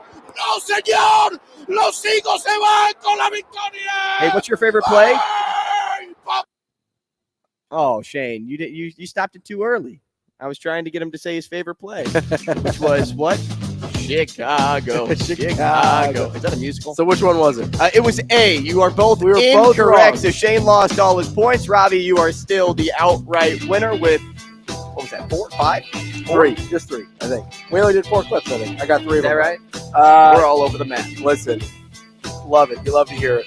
Yeah, just something fun to break things up on a Friday. A little different. I Coming may up, listen to Nebraska's Spanish radio broadcast. Do we have one? I don't know. That's a good question. Coming up next, we're going to talk to our friend Jacob Padilla here from Hurrdat Sports about Nebraska volleyball. Maybe sprinkle in a couple Creighton questions as well. That's coming up next to wrap up the Feel Good Friday. It's a football Friday, football Feel Good Friday. Oh, we man, are. What other F word can we add in? Let's be careful. We are on air here, and we're on air on freaky fun football Feel Friday. Good Friday. Feel good, and we are on AM 590 ESPN Omaha and ESPN Tri-Cities. Joining us now because it's not just a football Friday. It's a fantastic Friday. It's a fantastic volleyball Friday as Sure well is. because a much bigger game than the football game, if we're being honest. A much bigger match, than the football You game. don't have to, if we're being honest. It just is. No, it's just the fact of the matter is Nebraska and Wisconsin coming up tomorrow. To talk about that with us is our friend Jacob Padilla, our Hurrdat Sports teammate. Jacob, what's going on, man? Good morning, guys. What up, I don't JP? know why we're talking about football. It's definitely a volleyball weekend. It for sure is. So obviously Nebraska and Wisconsin facing off tomorrow night. That is a huge matchup. Undefeated, number 1 and 2 teams in the country. This is the one we've kind of been waiting for all year, right, Jacob? Oh, for sure. I mean, as soon as both teams really kind of merged, they're as good as we thought they might be, and perhaps even better.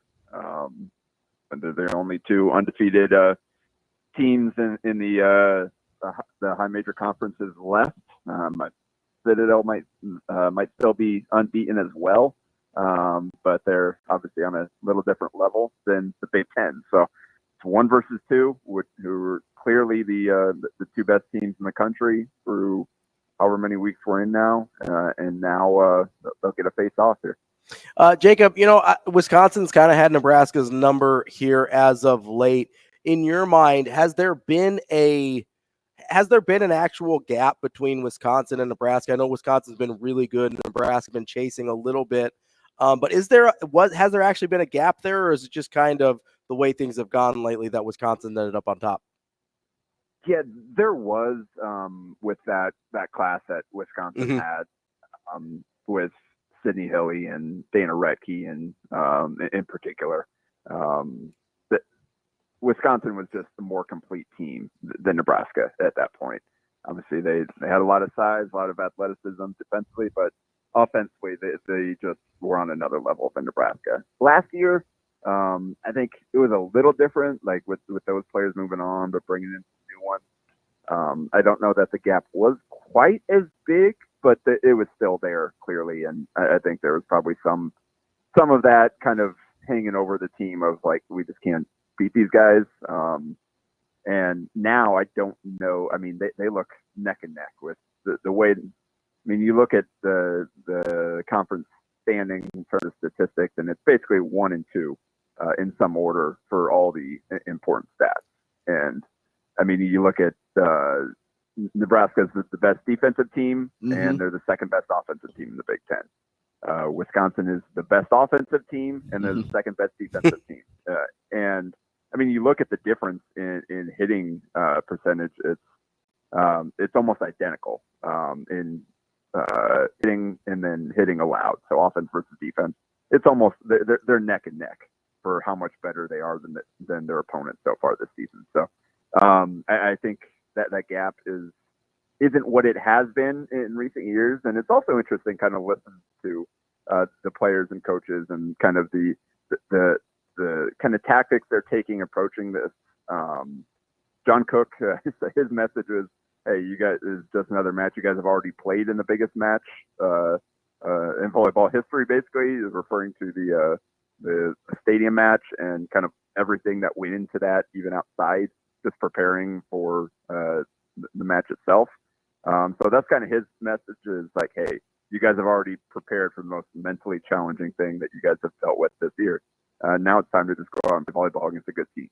I think Merritt Beeson's the only one on the team that's actually beat Wisconsin. She was with Florida last year when they went and beat Wisconsin in the Kohl Center, when Wisconsin decided, all right, we're going to one up Nebraska's attendance record, which sparked the stadium match that we just talked about.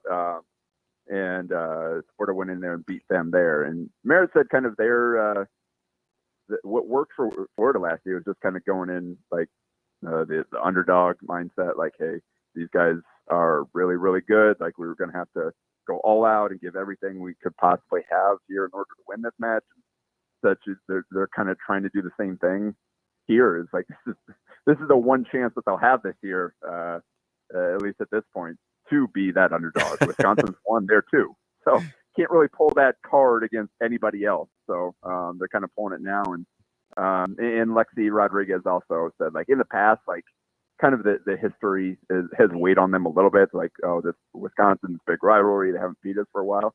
They're trying to not think about this, and it's a little easier with half the team being brand new, that history isn't really kind of creeping into their minds, that like, hey, we just can't beat these guys type of thing. It's like, hey, we're just going in here, we're not really thinking about it outside of, all right, this is a really good team and we've got to prepare for them. So they're kind of keeping that all the history out of their minds as they're going into it. JP, going into a match like this, would you rather be the team with the number one defense or the number one offense? Well, like I said, the thing is that it's so close that I don't know. That doesn't even matter. Yeah, at this point. In the past, like, Nebraska's defense was so good, but their offense just wasn't where it needed to be in order for that to really I mean, we saw that in the title match a couple of years ago where, I mean, they took them down the wire. The thing went 5, but in the end, Nebraska just couldn't keep pace with Wisconsin down the stretch of that. Now I think they've got the offense. The thing about this Nebraska team is they've been able to win with their offense and their defense this year. That's what has, I think, fans so excited about this team is they can beat you either way. It doesn't have to be like, all right, we're going to have to hold you to 100 hitting if we want a chance to win this thing. Like they can go out and hit 400. They can go out and hold you to 0. It doesn't matter either way. They're that good on in both phases of the game. It's just Wisconsin's got so many elite hitters. They got some incredible size. Kind of the one question mark, unfortunately, is health for Nebraska. It looked like last week that Wisconsin might be a little shorthanded going into this, missing a couple of key rotation players there. But they both played on Wednesday, and Lindsey Krause did not for Nebraska. So that's a big blow with the way that she's been playing recently.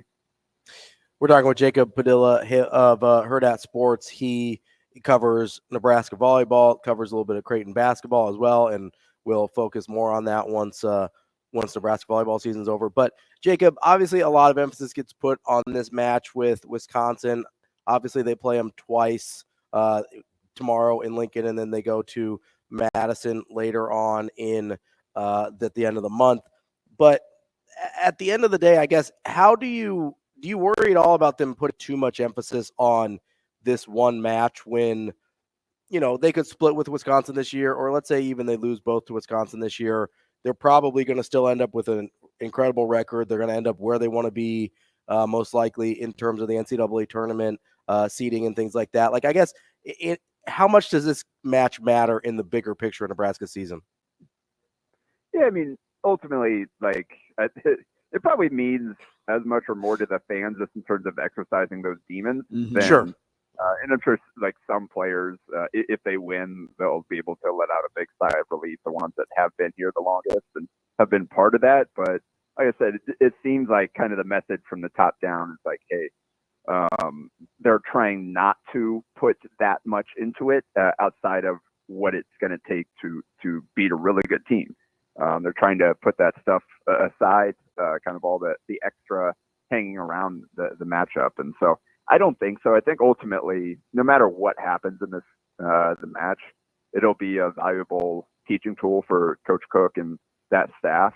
I mean, at some point, chances of them going undefeated wire to wire, it's incredibly difficult to do. At some point, you're probably going to suffer a loss, and from that, they'll have something else to go teach a team. They've been doing a lot of, we didn't play our best, but we won anyway. And teaching from that, which is honestly, it's the best way to be able to teach is like, hey, you guys messed some stuff up here, but you're good enough to still win. So let's work on this stuff here and just wipe the floor with the next opponent. So no matter what happens here, they'll have something to learn from. And so I think the timing of it is great. Like right at the midpoint, this is the final match of the first half of the Big Ten. So there's still a lot left to play, no matter what happens in this one. And I think the players know that. Jacob, real quick, about 30 seconds here before we let you go. Creighton was ranked number 8 in the preseason AP poll. How did you feel? Was that about right in terms of what you thought they'd be? I think so. I think with what they bring back and kind of the way that Stephen Ashford fits in, I think that's a good spot for them. They've got the chance to be even better than that, but I think you have to kind of how that 4th spot plays out, how Ashford adjusts the Big East, and kind of what the depth looks like in terms of, all right, just a top 5 team, a Final Four contender. But yeah, I think that top 10 is a very solid place for them to start, and now they can go out and prove it. You heard it here first. Jacob Padilla says Creighton national title or bust. No, I'm just kidding. That's Jacob Padilla from Hurrdat Sports. We'll talk to you again soon. Thanks, Ed. Thanks, JP. Kicking off hour number 3 here on Hurrdat Sports Radio on AM 590 ESPN Omaha, ESPN Tri-Cities, and for the 9 o'clock hour, KFOR in Lincoln. I'm Ravi, Lulla, Andrew Rogers here with me, and we're joined now for the final hour, our guy Mike Sautter, Hurrdat Sports and NEB Preps. What's up, Mike? The final hour. God, I cannot hear myself talk. It's the final countdown. I cannot hear myself talk. I don't need to, but it usually helps. Would you like to hear yourself talk? Is that better? More? Does that help? That helps. Yep, there we go. There we go. Got it. Is it really hard to hear in here today, or is it just me? Coach, it is really the fact hard that he has that on standby. Oh my goodness, Shane, that was good. I can see Shane right now. Yeah, just barely. The nose glare, up. The glare I'm giving him. Either you crack this thing or you get At cracked. this moment. Either, Shane wasn't good. Can I tell you a story real quick? Sure. Story time? I don't Shane, even know why, but it's technical, right? Shane was a little bit of like a babysitter for me. Oh, I know. On Saturday night at the hockey game because I took my kids. And I was like, hey, Shane, like, I got to go do this interview. Can you, one, help me film it for me? And two, make sure my kids don't move while I'm doing this. make sure they don't run away. Where'd you do the interview? With who? Ron Higdon. So I said, where? Was it like just in the lower bowl? concourse. Concourse, baby. Just rolled. You're just like, hey, I need you to come in the suite so I can watch my kids while you're No, we just did it in the concourse. Yeah, the camera and Ron. The camera work was pretty amazing considering I was getting, Were you on a step stool? No, but I was in the crowd while I was doing it, and people were wanting to walk in front of him and stuff. Yeah, and I'm like, no. Shane, I couldn't see him. You That's just boxing people out. I was boxing people out. Yes. Were your two daughters going like this on both sides? My 7-year-old is almost as tall as Shane. Well, how does that make you feel, Shane? That's true, though, Shane. Shane, that's fact. Hey, you know what I saw? Facts. And this was Okay, it was on Shane's Twitter page. I think it was an anniversary tweet, or maybe it's your pin tweet that Shane was like in football pads, and there was like an old tape of Shane. No. Yeah, Shane, that was you, right? Third grade. Yeah, that was me. I was in football pads. I used to play football.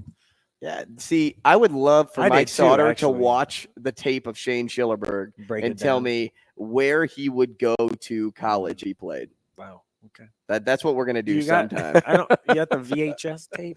I do It's have on Twitter. I do have the VHS tape. You yes. would have VHS. Well, that's what it was taped on. You would still have it though.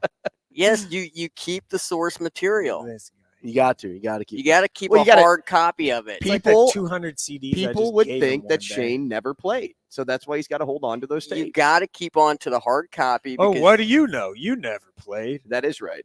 Those people like that. I did never play. No, you know what I'm saying. Yeah, you never I played. hate sure. that. Hey, if I Can didn't, I tell you? if I didn't roll my ankle 7 times playing high school soccer, like I would have been on the U.S. national team. Can I tell you? Well, like that's- MLS at come least. on. Maybe not U.S. national. team. Duncan McGuire over here. I thought we were talking about who things we that all just know, are by the way. are Like outrageous that 90% people of us say. know. 90% of us know who that is, right? Yeah, we know who Okay, Duncan just McGuire making is. sure. Yeah, Just he's just a goal scoring you machine. don't, Not a big you don't deal. get the reference. Duncan Maybe you Keith. do. It's okay. No, okay. Before we get to talking high school football, which I think we're gonna maybe some We will. softball. Hard to say. because it was great. Like the you never played. What do you know? Crowd. I got an example for you. Here's one example, just one, and I'm sure there's a ton more.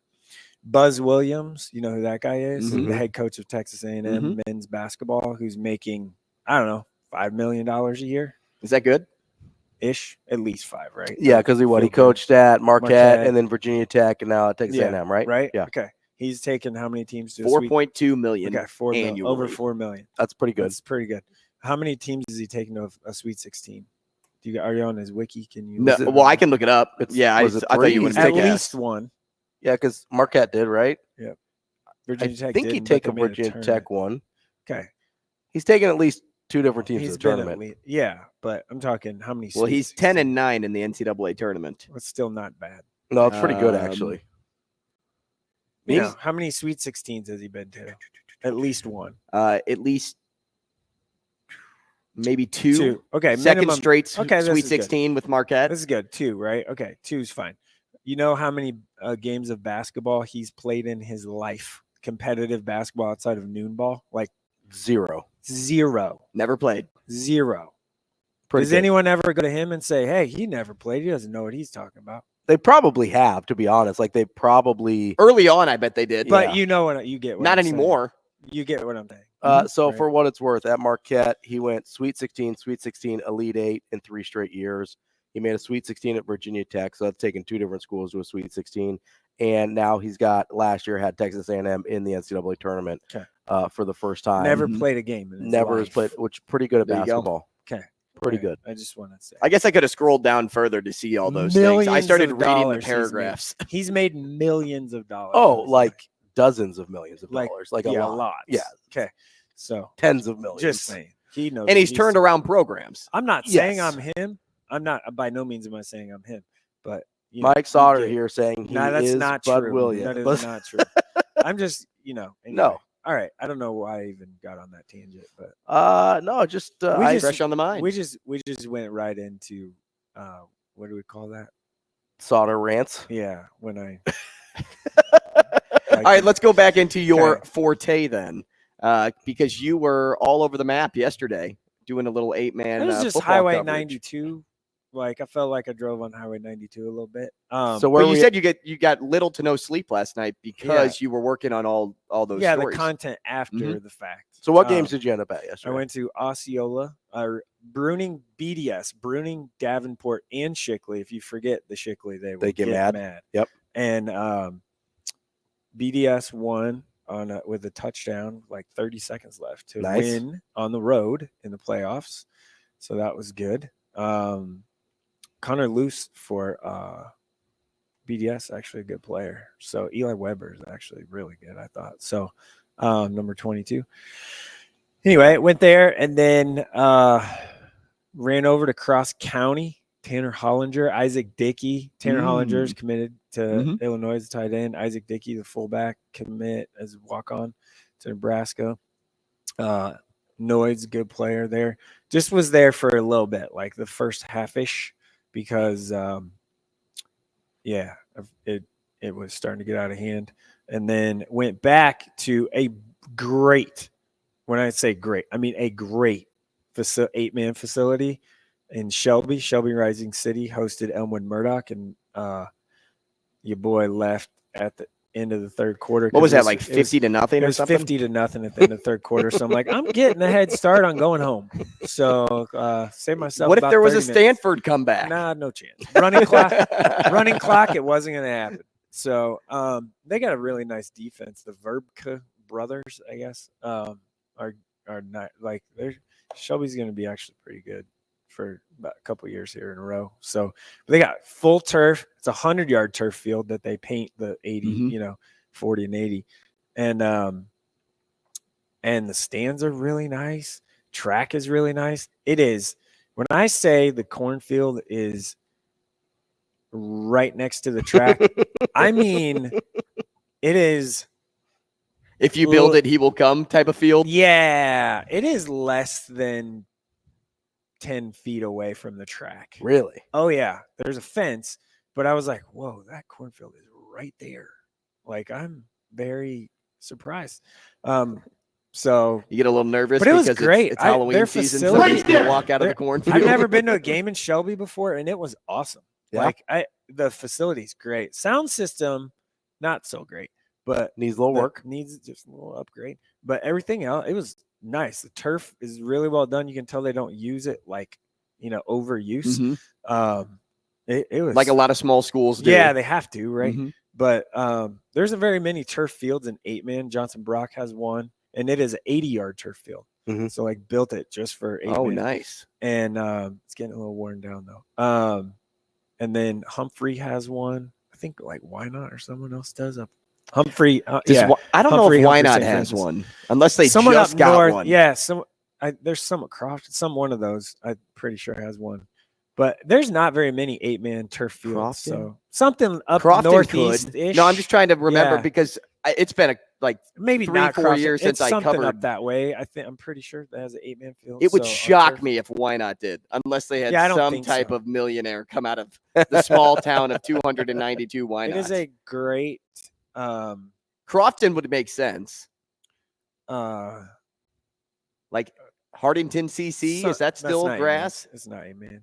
Oh, so we're just strictly 8-man in that 8-man. area. Yeah, something like that. Anyway, there's less than a handful, and that is like it was super nice. Humphreys is really nice too. That St. Francis and Humphrey High, and Humphrey High / Holy Family, if they're still together. I don't think they are co-opted anymore.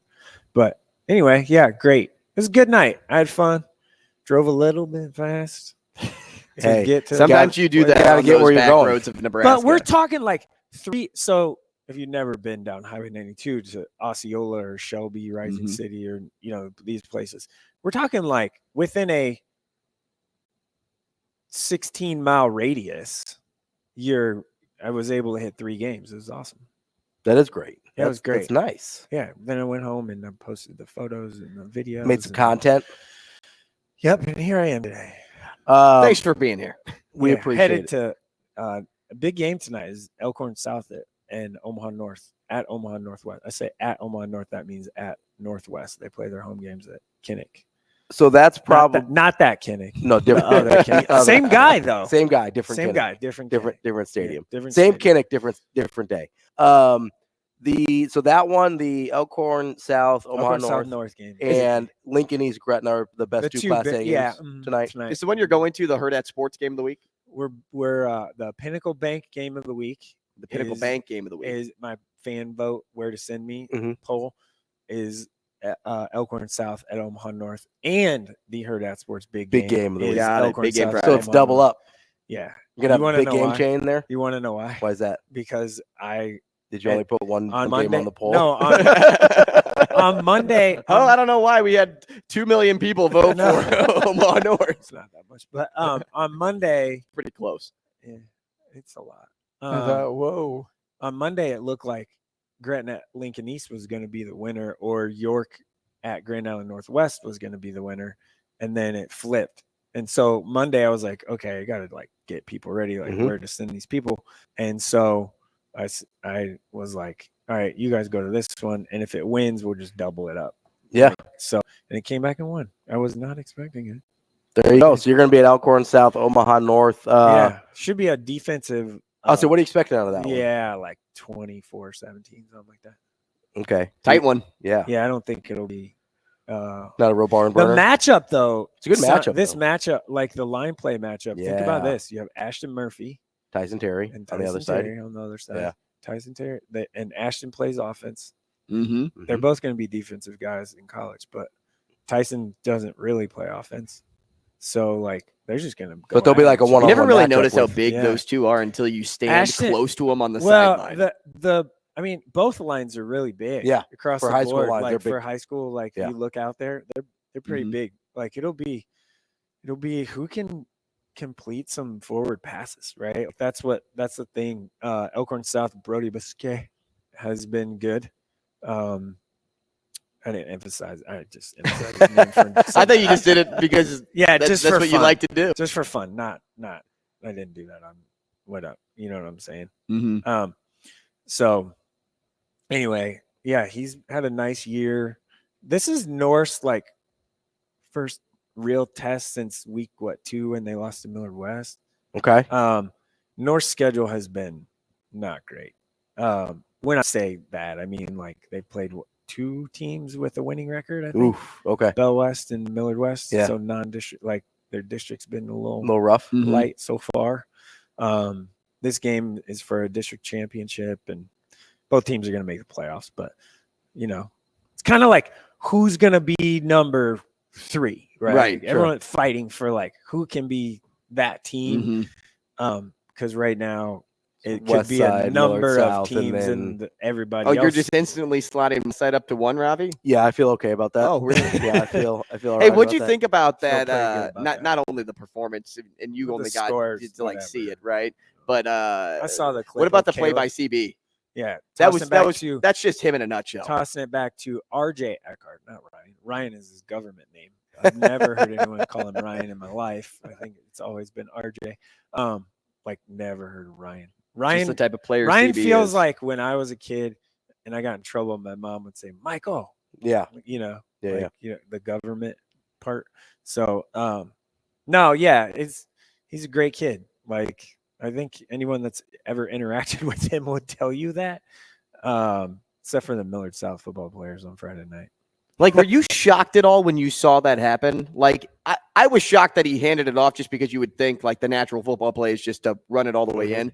But knowing the person he is, that didn't shock me one bit.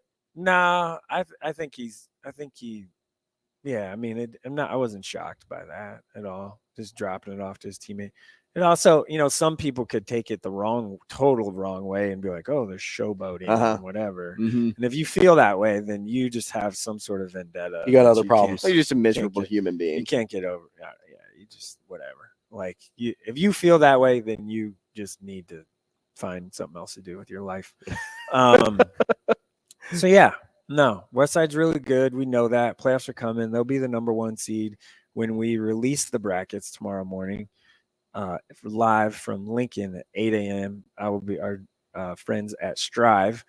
We do the bracket reveal show behind the bracket, and we'll be there breaking down the brackets and not doing predictions because I don't like doing them. Because if you're wrong, people will tell you to your face. And like after a game, that happened to me a few years ago. They're like, "We heard you, and you didn't give us any respect." Oh, so you were the motivation? No. Just you. Yeah, if Nobody I'm the else. motivation, then You got problems. Hey, but speaking of Westside, one more time, because I think about how dominant that team is. Is there a team in Class A that Wakefield has the field turf, which is up that way. Wakefield is sick?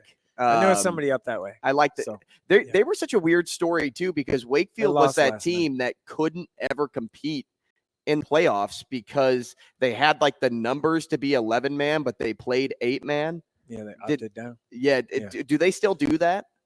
No, I think they played in the playoffs last night. So okay, so they didn't win. So they're fine. Yeah, maybe that was Winfield. My bad. Well, yeah, I don't know off the top. So Winfield's the school or Wakefield's the school? Wakefield has the turf. The turf. Yeah, I remember just back. Gosh, this was 2019, so it could have changed since. By the way, then. I got texted that by someone. I didn't just come up with that. I assumed. Thanks, Dallas. Thanks, Dallas. But I'm curious. Maybe he can answer that question for me if they're still playing 8-man and can't make the playoffs. Well, it might take a minute. Nobody on delay. No, my question about Westside. To Westside though was, can you see a team in A that can take them down? No. Like, is that what would be the closest next team? Miller South. Oh, and we saw how that played out.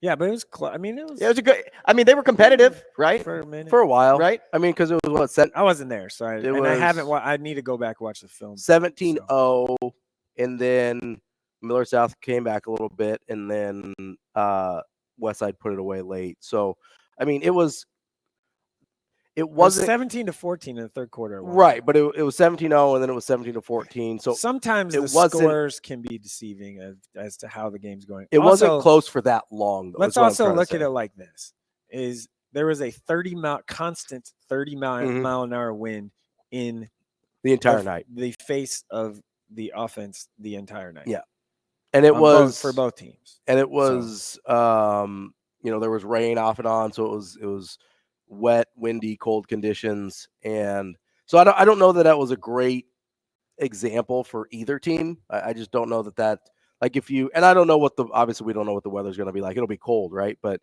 if they meet again in the playoffs, I don't know. It wasn't last night. That's true. It's supposed to be like 78 today. 80 during the day today.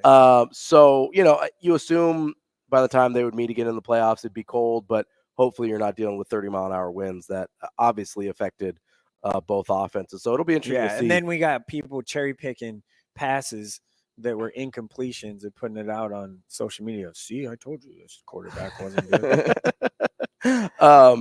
As far as how about a vendetta, speaking of that guy. I don't know who that guy is. And if you listen to someone that can't put their name on their evaluation, their name or face, if you can't, if they don't say it out loud, then especially if those keyboard warriors hiding, I mean, you're hiding thank you for your service. You're hiding something. If you can't, you should absolutely unequivocally say who you are. If you are bashing a high school person and you are and you like to say you're a media talent evaluator, you should absolutely put your name on it, like your personal name. And for those people that don't, then I'm sorry, like I'm calling you out. Like it's not okay. I do that, and like But your I name's take on it. heat, Your name's and I on it. know it. It's Yeah. part of the deal. Like That's the job, right? yeah. I mean, I know that we don't like to be super critical of high school kids because Yeah. they are kids, but like if you're evaluating, There's a way to do it without. yeah, there's a way to do it without being unnecessarily nasty or whatever. Anyway, And I just went up. if Another you are one. if you are going to do it, Sautter soapbox today. put your name on it. Like just put your name That's on a good one. You like that? That's gonna be this the whole 9 o'clock hour moving forward. Sautter soapbox. I love to see it. Before Here, I'll take off my headset. You just go. before this segment is up, and we are keeping you for the whole hour here. But before the segment's up, I do want to ask. So I know Millard North won last night. I was very excited, making the playoffs. They got what? So what happened? I didn't see the game. Tell me what happened. It was 6-0.5. Yeah, and they ended up winning 21-10. Yeah. So, but they're in the playoffs, right? Yeah, That wasn't a confident. they're in. Yeah. They're in. So they're going to be what, like a 14? Southwest was not great, bro. That's fine. I'm not saying they were awesome. Like their new coach, all that they'll be Southwest. They'll be freshman fine. Quarterback, all Yeah. that at Southwest. But like if you're Millard North, you should probably have Handled that a little you more probably- easily. You probably needed to come away with that a little bit. Well, listen, they won. That's all that matters. Yeah. Where are they going to end up? They will be. I don't know, but they definitely are in the playoffs. But they're in the bottom It'll be half. a little bit of a dangerous. I mean, they're they'll be playing in the bottom half. So the likely home teams is Millard South. So West Side, Millard South, Kearney, Elkhorn South, Millard West, Papillion La Vista, Omaha North. That's your 7.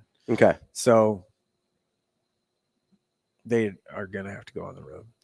Who's the team on your mind, Sautter, going into like we'll call them like the playoff bracket filling, that is like your surprise, like the one like the sleeper team in your mind, like the team that's like, if there's a team to make some noise, it's these guys. Maybe Lincoln, Papillion or Lincoln East, maybe.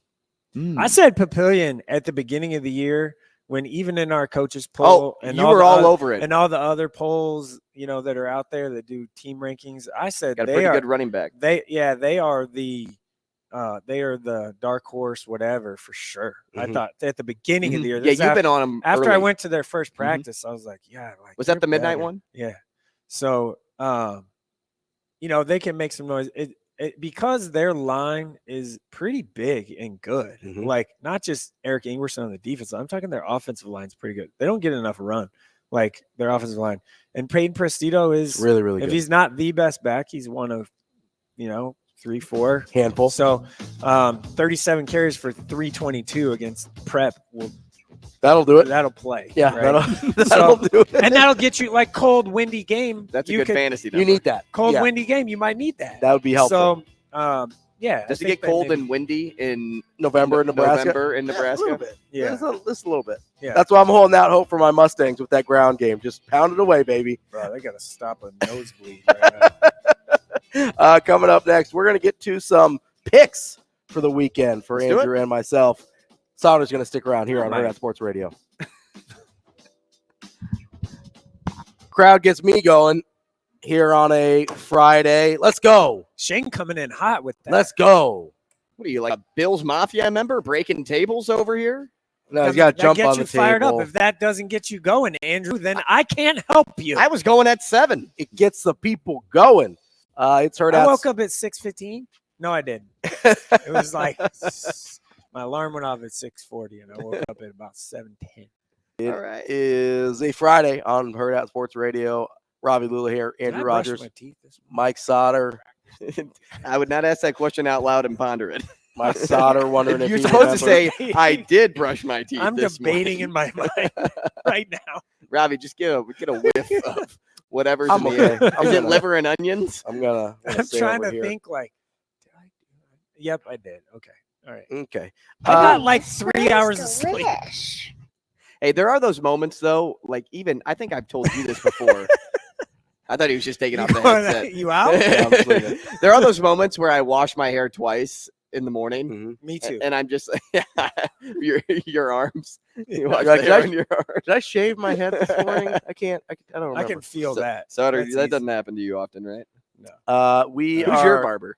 Me. Yeah, he's Actually, no. I self do. barber. I have like a beard trim or barber. You have a that I beard go guy? that I been to once. Do you, I need to go do you back walk and into a see it. barber and people are just like, "Why are you?" Dre, my guy Dre.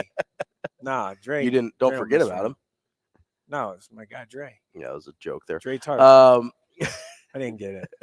Forgot He about- lined my beard up once. It was Forgot about Dre. fantastic. Said don't forget about him. Oh, I got it. Yeah. Okay. Yeah, That was thank a God little it's Friday.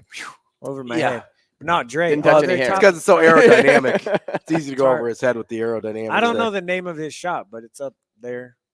It's up there. 30th and Lake or something. So, Okay. Yeah. You know how to get there. You just can't. I've been there. You can't find the street. He lined me up, lined my beard up great. It looked great. My wifey was even like, "You should do that more." I'm like, "I should." I should do that more. And I haven't been back since July. Well, come on, man. Maybe Okay, I'll go. sorry. Maybe I'll go with you. Get the beard. Get the You beard lined should. up. Yeah.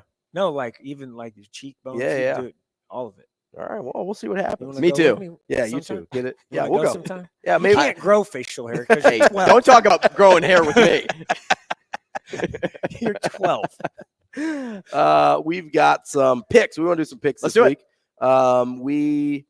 This can be our version of the Warhorse Sportsbook cleanup since we're Mhm. making picks. That makes Mhm. sense that it'll be sponsored by our. You told me we were doing picks, but you didn't give me the game. No, you picked your own games. Oh, whoops. You said this to me at 9:30 last night. Yeah, you were up Driving- till 2:30. You were driving plenty of time. That's like sending it to you at 5. I'm driving down Highway 92. What do you want me to do with that? I also told you didn't have to make picks. You could just comment on our picks. All right, I'll do that. That was literally the text I said. So- Hey, don't worry about it. If you don't want to make picks, you can just comment. I'll give you a pick. Nebraska wins 28-10. 28 to 10. I'm a 20-7 guy. A cover. Isn't it 13? 12. Yeah, they're 11 gonna- 11 and a half now. They're gonna 11 and a cover. half. Ooh, I think I'm going to go. We'll do Nebraska 28 first. seems aggressive. Let's go 24-10. 24-10, barely covering there. I'm going to say Maybe 10. I don't even know if they get 23 to 6. Okay. Whoa. Yeah. Yeah, that's about 2 field Tristan goals. Albano gets his kicking game going. Yeah, he's get 3 field goals. I Mhm. think he's going to go 3 for 4. The miss is a long one. 50 plus. We're not missing field goals. Are we begging for misses on this show? I'm not. No, I'm predicting. We're making picks here. I'm I'm making pretty my sure picks. He's that making one Illinois- from 64. I'm pretty sure when we talked about Tristan Albano before the Illinois game, I said, yeah, they're going to win. It's going to be, what I say, 24-10 or 17 yeah. or whatever it was, 24-17. And he makes he goes 2 for 4 for field goals. I'm pretty sure it was close to 2 We for go 3. 2 for 3, and I'm going Yeah. 2 for 3. Yeah. See, Let's- guys, I'm not in your mindset. We don't miss field goals on this team. I mean, we do miss field goals on this team. Not this team. Let's start off with college, as we're already talking about You're a Nebraska. kicker. You look like a kicker. Hey, I wish I was one. I love them so much. I wish I could be one.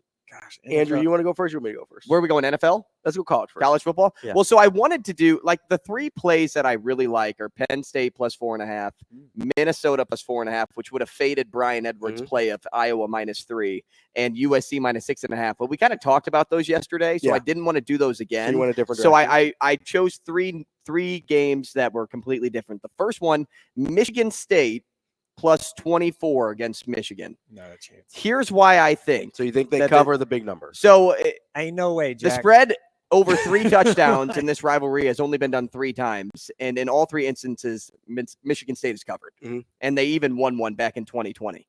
Now, the reason I like the plus 24, though, is not because I think Michigan State is going to put up a lot of points. Mhm. I think that Michigan doesn't even reach the over on this game.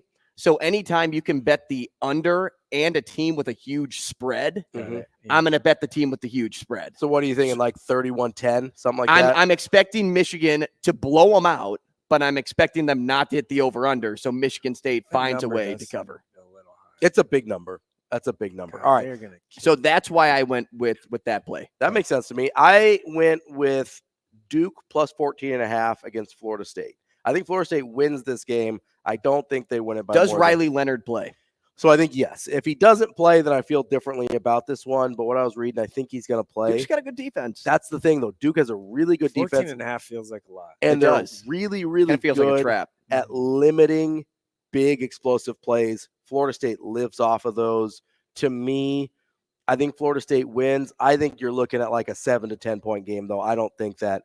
I don't think they blow Duke out by any means. So I like Duke on the points there. but I like Florida State to win overall. What's your second one? I like West Virginia minus 3.5. I think they're a much better team than the line is giving them. They should have beat Houston last, Thursday? I think they were a Thursday night game. Maybe it was Friday. Now I'm second guessing myself. But regardless, Houston came back and won on that final Hail Mary play. The Dana Holgerson Bowl. Yeah, West Virginia is a much better team than, like I said, that this line gives them credit for. Defensively, Okie State is horrible. Yeah, really bad. And their offense is K-State, not great. though. What's that? They beat K-State. They did, but beat did you K-State. see the way that Kansas dusted them through the air? And that's what Yeah. West Virginia loves to do. They love throwing the football deep down the field. The high-powered passing attack will push it to at least a 4-point victory. Fair enough. My second game is Oklahoma minus 17.5 over UCF. I don't think UCF is very good. They've started giving up quite a few points. This is the Dylan Gabriel revenge game. UCF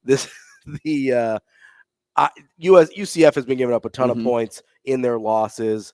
I think Oklahoma is going to be able to score at will on them. I think they easily cover that 17.5. This is at least a 3-touchdown win for Oklahoma. K-State is actually my last play. Okay. Minus 6.5, and they play TCU. Okay. And I think the reason I'm going this way is because of the way they use a new kid named Avery Johnson. I mean, Will Howard took over for Adrian Martinez. Now Avery Johnson's kind of slotting in as that dynamic dual threat quarterback that K-State likes to use. They're going to play both of them, they said, so that's going to be interesting. And I believe the computers have this out at minus 9 in favor of K-State. There's another guy, Keegan Johnson. Another Johnson. Pretty good. WS. Not too shabby. My last one for college, and I guess we're skipping the NFL this week. Alabama minus 9 over Tennessee. I think Alabama blows them out. I don't think Tennessee's very good. I think that team is wildly overrated. I know Alabama's got some issues, but I think they are dramatically better than Tennessee. That's a 2-touchdown win at least. Here's the NFL play. Bills by like 28 by against a million. The Patriots. Like sprinkle in an alternate total. Get them at like 13.5, 16.5, 20.5. They're going to kill the See ya, Patriots. Bill. My favorite one, I'm taking Lions plus 3 over the Ravens. Coming up next, we got Matt Vrzal. Wrapping up the show and wrapping up the week like we always do with our friend Matt Vrzal, former Husker, owner of Paisan's Pizzeria. Verz, how are you this morning? Verz, how you doing? What's up, Matt? I'm good, boys. How are you? Matt. You got Mike Sautter here with you as well, with myself and Andrew. I feel like I just talked to you, Matt. I did. We did just speak. Yesterday. I love how Verz is just so literal and like you That's were trying because to be we like did, a little you sarcastic. J.A. Yeah. Verz, how you feeling about Northwestern this week? I know Coach Rhule has said, like, hey, this is a good football team, but we can be honest here, right? Like, this is not a good football team. Nebraska needs to take care of business, right? It's an off week. Even though it isn't the way you thought you'd get there, you're there. You're 3-3. You're halfway. Your schedule on the back end sets up to get there, which was my only goal for them. New staff, new expectation, new everything. It gets overwhelming. And so to have them be where they are now, it's great. And they should be super excited because they know that they left things on the table in the first half of the season. So if you go out and you clean that up and you make yourself eligible, it's awesome. As I said on Big Red Wrap-Up too, you get those last 4 games, you now sub in your red shirts and they still stay red shirts. Yeah. You might find a diamond in the rough. You might find Sammy Sledge is better than what you got at guards. You're probably not going to start him, but you're going to play him. You might find out that Knutson provides the attitude you need. That harder ass mentality than what you've shown at times. You may find a defensive lineman that adds you depth to get you through 2 big games at the end where one of the teams. I don't know if those points from the basketball game that the ladies played at Iowa count toward parents. He might need them. I hope so. No. Hoping for that because then he keeps his job. It's good for the future of the Big Ten. Iowa score. You give them Cooper DeJong intercept. game against anybody but Nebraska. You house call all those. You keep them in the end zone. But you have everything you could ever want is right in front of you, right at your hands.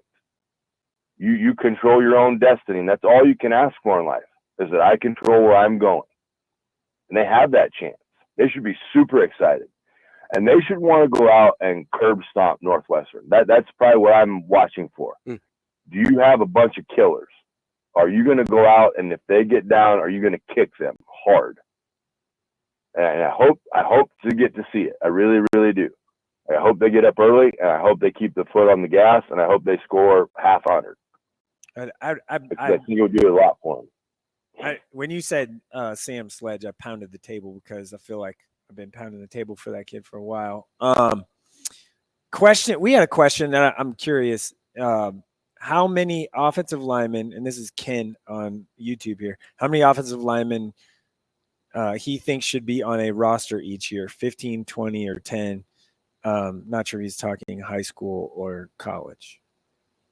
Well, if you're okay, so roster imbalance, right, was something they were battling. Right. You had 19 defensive backs on scholarship. I think that is the actual number. I'm not being facetious there. But when you play, you make a brilliant move and you find the guy that runs the best 3.35 in the country and should be paid millions upon millions of dollars to hopefully continue on with us because he is going to be a commodity. Mm-hmm. But now you've taken that room and now you've used those assets. Okay. Mm-hmm. Your offensive line room, you should really try to be 3 deep with scholarship guys in the lines. For sure, 2.5 to 2 and 3/5 full. So now you're not searching and hoping. But now you've also created a spot where you can take a chance on a kid, the Patel kid out of Albion, the EB kid down in Plattsburgh. Right. Yeah. You can give those guys a shot, and then there's not a rush to see if you can get a return on investment. You can take 2 years and develop those guys, and maybe they work their way into a starter. But right now they're a bit of a shot. But you get that shot. But you got to have ideally you have 15, but at a minimum 13, and it keeps you in balance in your recruiting, right? Your rooms are, if you can get 2.5 to 3 deep at all your positions on scholarship, every room, you're good. But when you inherit it and then there's 9, you're a little short. Yeah. Is it that EB kid's pretty mean, huh? Yeah, he is. Hey man, they're good. And Plasma dude's about to. Everybody laughed at me. No, who's your dark horses? My dark horse still now is Plasma. They can really run the ball. They're super tough, physical, and 44. Kayl Batkin's my guy, which actually you told me about him before. He was my guy, so it could be both of our guys. No, I think that's still Versus guy. He's a dude. He's a bad, MF word. That's a bad mofo. Yeah. He got you got one. Little buddy's head is like a bowling ball. Yeah. And his neck starts low earlobe, like maybe mid earlobe. Yeah. He's tough. The amount of S's he gives about you or your fields is negative. Yeah. He does not give one. Yeah. Okay, I'm gonna stick with the high school theme here. You guys got the dub last night, but a little tougher than maybe you thought. How good's Gross, maybe? We those games again. Rivalry-ish, right? Gross kids are tough. Yeah, South O boys. If the Nosbish kid, and I don't know what grade he is, if he is a little taller, and if he's like a sophomore, just write the name down. I don't know grades. I know numbers. They called his name 47 times last night. He's in on every tackle. But he puts on another 20 pounds. You better know him. You better natural instinct, aggressive. tackles. He got after your boy Maxwell Chandler pretty good, and they were jawing. Yeah, that's my guy. Chandler didn't headbutt anybody, so that's good. But another one about that life. He said we got a comment. He's a senior. Damn, really? Yeah. Well, yeah. Somebody, if he wants to play in college, somebody's gonna enjoy that one, right? Or if he just goes in as a student, somebody's intramural team is about to win a ship. Because that dude, I'm guessing even if you're playing like flag football, he ain't backing down. He wants all the smoke. But they had a great game plan. They did some really good things. We didn't. We mentally made some mistakes that we don't make. And it's a learning trip. We came off a big win.